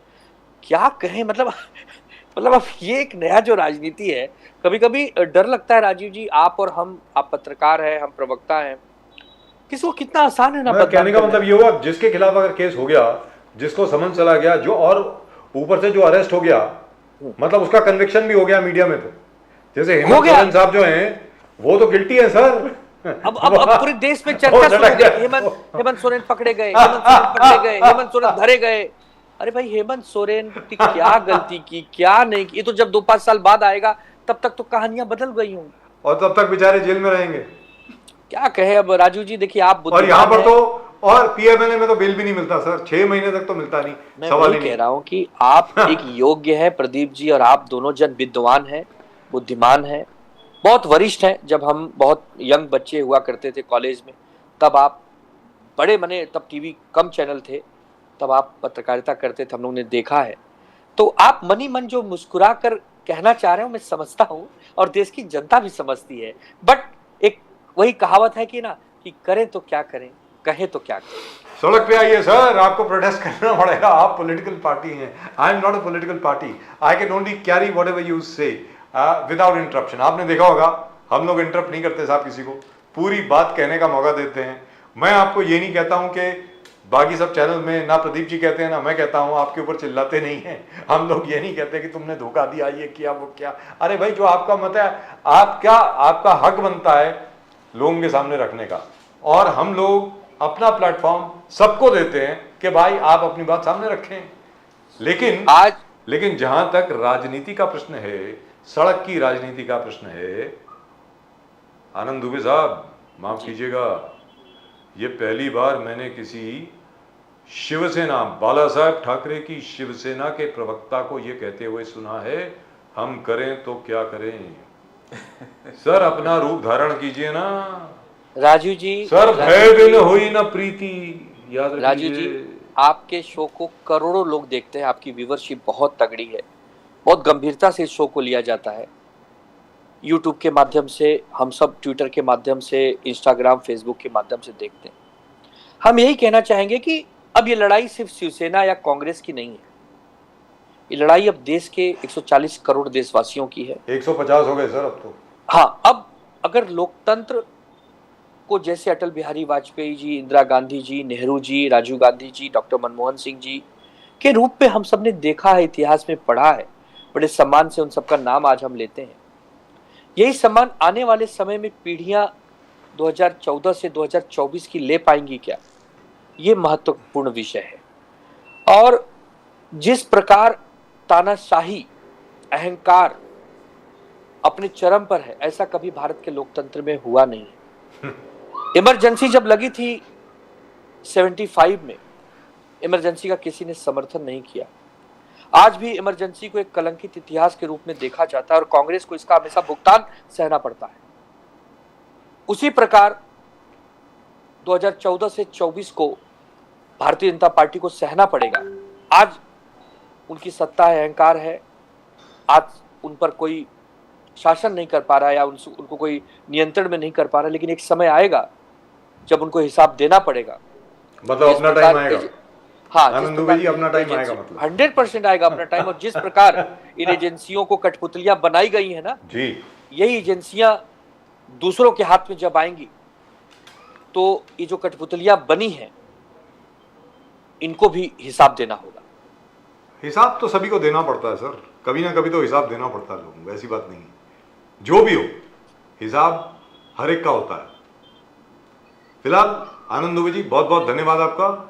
आपका खमचा अभी तक आया नहीं, इंतजार कर रहा हूँ, पता नहीं कब आएगा। नया गमछा ले लिया है। अपना टाइम कब आएगा मुझे मालूम नहीं है। नहीं सर, आपका गमछा है, मैं क्या कहूँ, मैं आपके ऑफिस से कोऑर्डिनेट करके, चूंकि ऑफिस से क्यों कोऑर्डिनेट करते हो, सीधा आ जाओ ना, आपका ऑफिस है, जब भी आना हो आइए प्लीज। ठीक है, this is your office, please. मैं आ रहा हूँ सर, दुबे साहब, मैं आ रहा हूँ। बहुत बहुत बहुत बहुत धन्यवाद आपका, बहुत बहुत धन्यवाद आपका यहाँ पर आने के लिए और अपना वक्तव्य ऐसे रखने के लिए। आपको जय हिंद, जय महाराष्ट्र, जय भवानी, जय शिवाजी, जय भवानी, जय शिवाजी, वंदे मातरम, वंदे मातरम, जय सिया राम, वंदे मातरम, जय सिया राम, जय Siya Ram.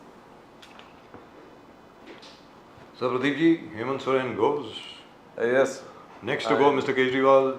Oh dear.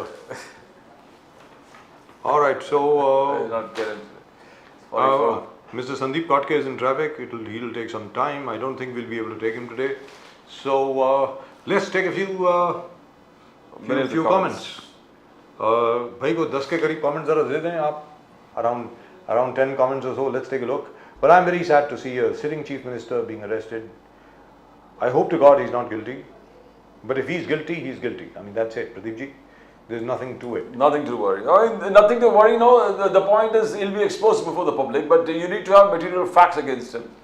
The point is, till now we are still waiting for facts to be जो 303 करोड़ में But Pradeep ji, the Supreme Court आम itself, आदमी पार्टी स्कैम जो Supreme Court itself has ruled trail of funds that the Enforcement Directorate is no longer bound to reveal the reasons why you've been arrested. You can be given those reasons later, 24 hours afterwards, or whenever you make your first appearance in court. So which is all right. But as far as Mr. Hemant Soren is concerned, might even be a blessing for him. One never knows. Usually when a man goes to jail, he comes out as a very big leader. So one never knows. And the politics of Jharkhand is somewhat different. Do remember, अभी भी वहाँ पे बात चल रही है कि हेमंत सोरेन साहब जो हैं वो बिल्कुल भिखू मात्रे की तरह हैं। जिस प्रकार उन्होंने बिरसा मुंडा की तरह हैं, जिस प्रकार बिरसा मुंडा ने ट्राइबल्स के लिए, आदिवासियों के लिए अपने जीवन को कुर्बान कर दिया, उसी प्रकार हेमंत सोरेन साहब जेल जा रहे हैं आदिवासियों के लिए। ऐसा ये प्रथा चल रही है। So, if Rahul Gandhi believes the 5 things जो हमेशा हर यात्रा देश के बाहर जाते हैं वो लोकतंत्र खतरे में है, that opposition leaders is being targeted, judiciary is being intimidated, right wing activism एकदम बरसर्ज हो गया है, and अब तो where minorities are being living in a state of fear.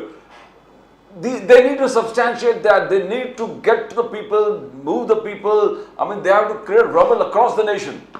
Now, आप बोल रहे हो in isolation, but people are not accepting it. There is something wrong in communication. People are not accepting. Not right. There is no communication. That Rahul Gandhi always says, कि as a politician we need to have to and fro, two-way communication. मगर आपके two-way communication भी is not being taken seriously. Pradeep Now ji, that is what I'm- right now the two-way communication is with Mr. Modi. Let's be very clear. Modi साहब बोलते हैं, लेकिन मोदी साहब की बात हर एक को समझ में आती है, और जो सामने से लोग बोलते हैं ना, वो मोदी साहब ही सुनते हैं. In fact he refers to it कि पिछली बार आप लोगों ने ये कहा था, इसलिए मैं यहाँ पर ये ऐसे करके आया हूँ. It is just not that कि आप प्रेस कॉन्फ्रेंस कर रहे हैं या कुछ कर रहे हैं. प्रेस से बात करना इतना ज़्यादा इंपॉर्टेंट नहीं होता है, लोगों से बात करना ज़्यादा इंपॉर्टेंट होता है. And Modi ji talks directly to the people. Please remember that. He bypasses the press, and I think in that he is a master. He has just mastered that. He's a master, but the issues raised by Rahul Gandhi are paramount. It is touching the basic structure of the republic. Yes, I agree. The basic structure of democracy. Now, आपने बोला कि इतने सारे CM अब jail में होंगे, इतने सारे ऑलरेडी लीडर्स जेल में हैं, इतने सारे पॉलिटिशियंस को ऑलरेडी ईडी इन्वेस्टिगेशन कर रहे हैं. Now we are seeing it. So what are you doing about it? What are you doing about it? Why can't you convince the people that these people are not criminals? Yes. They have not committed any kind of financial mismanagement or fraud. Now, there is somewhere down the line you are not being able to communicate. You're not So being able to Rahul communicate Gandhi's- also because, Pradeep ji, as you know, the Congress has lost its organizational base.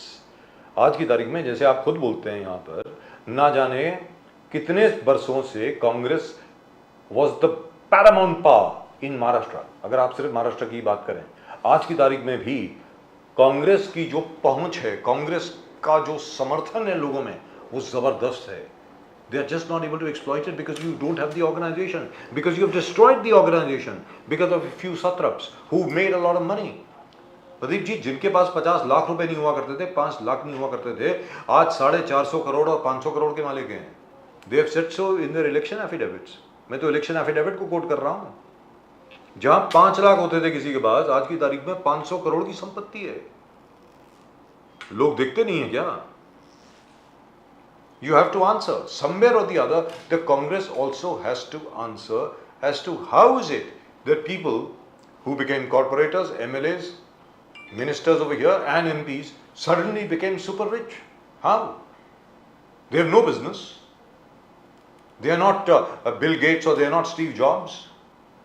Suddenly out of the blue, each of them has become a Gautam Adani and a Mukesh Ambani. Lovely. So every road is paved with gold. Every road is paved with gold. Every bylane is paved with gold. Every pavement of Mumbai is paved with gold. So our corporators and our MLAs and our MPs and ministers have been digging Pradeep ji, जिनके पास फटी पुरानी एक बेचारा कुर्ता पैजामा हुआ करता था और वो चलते थे किसी और के स्कूटर के पीछे बैठ करके, आज मर्सिडीज की एसयूवी में घूम रहे हैं. मतलब come on, people see this, and by the way, it cuts across all parties. It just cuts across all parties. और जो मोदी जी ने किया है ना, राम मंदिर, कश्मीर का आर्टिकल 370 जो है वो रिपील किया है, और उसके अलावा बाकी जो यूनिफॉर्म सिविल कोड की बात कर रहे हैं, राष्ट्रीय सुरक्षा की बात कर रहे हैं, बाकी जहां तक करप्शन का सवाल है, वह करप्शन तो है ही ना पूरे देश में. At least Modi is promise, what ever he is promised he is delivered, and that's it.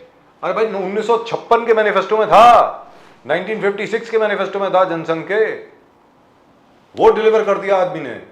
उसके बाद कहां से आप कैसे compete करेंगे? You will not be able to compete unless and until you can come out with an alternative model, and which is what we have been saying over here for a long time. Where is the alternative model as far as the India Alliance is concerned or the Congress is concerned? Where? You don't have an alternative model. एक विकल्प नहीं है आपके पास. आपकी अर्थव्यवस्था में क्या होगा? क्या कोई अडानी नहीं होगा? क्या कोई अंबानी नहीं होगा? कोई रुइया नहीं होगा? कोई सिंघानिया नहीं होगा? कोई बिरला नहीं होगा? क्या होगा आपकी अर्थव्यवस्था में क्या होगा? Nobody is willing to talk about it. But there's a contradiction between what you say.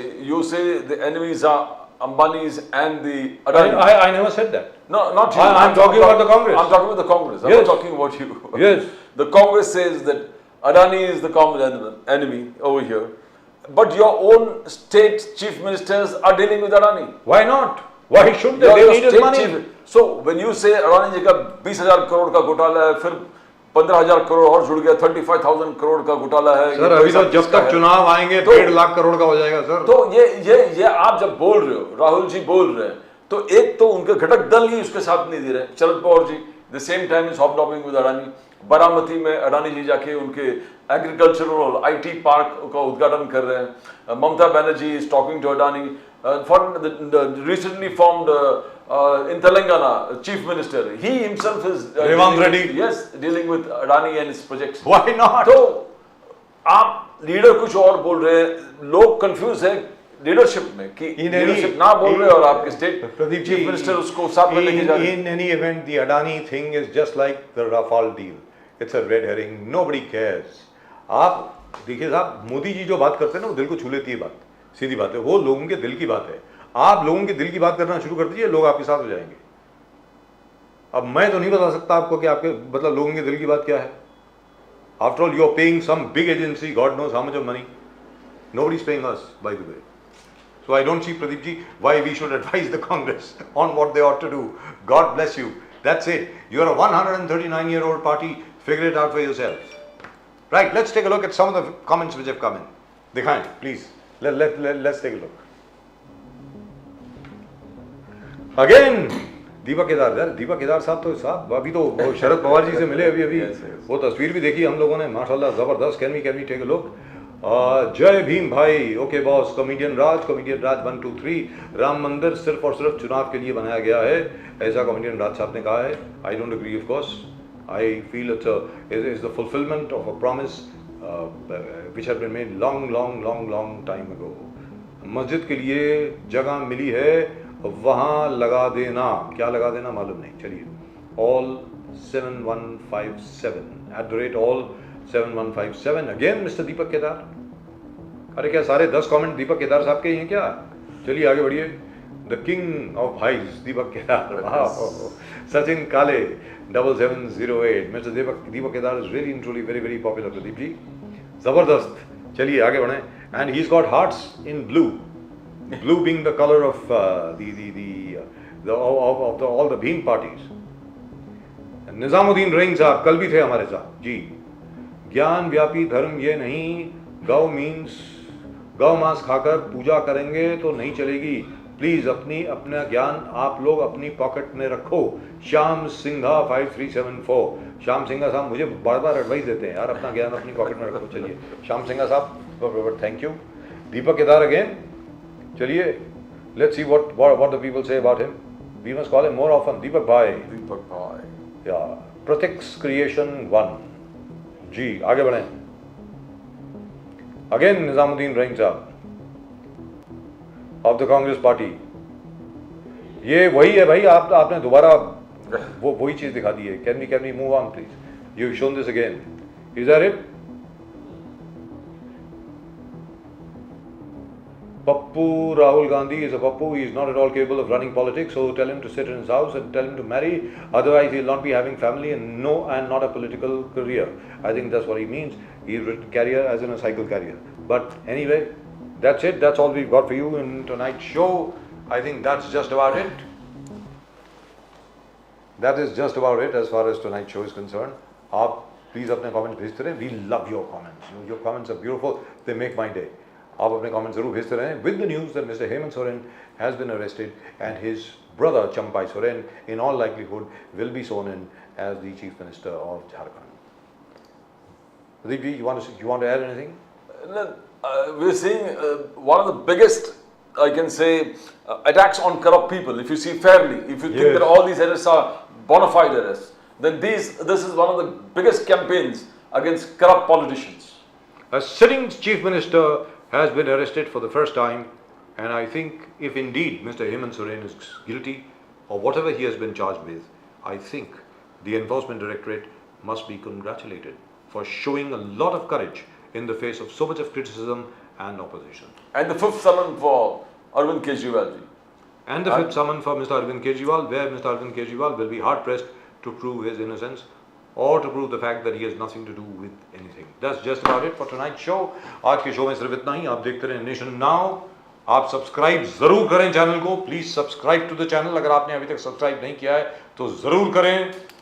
Pradeep ji और मेरी तरफ से आप सब लोगों को जय हिंद, जय महाराष्ट्र, जय भवानी, जय शिवाजी, वंदे मातरम। Vande Mataram.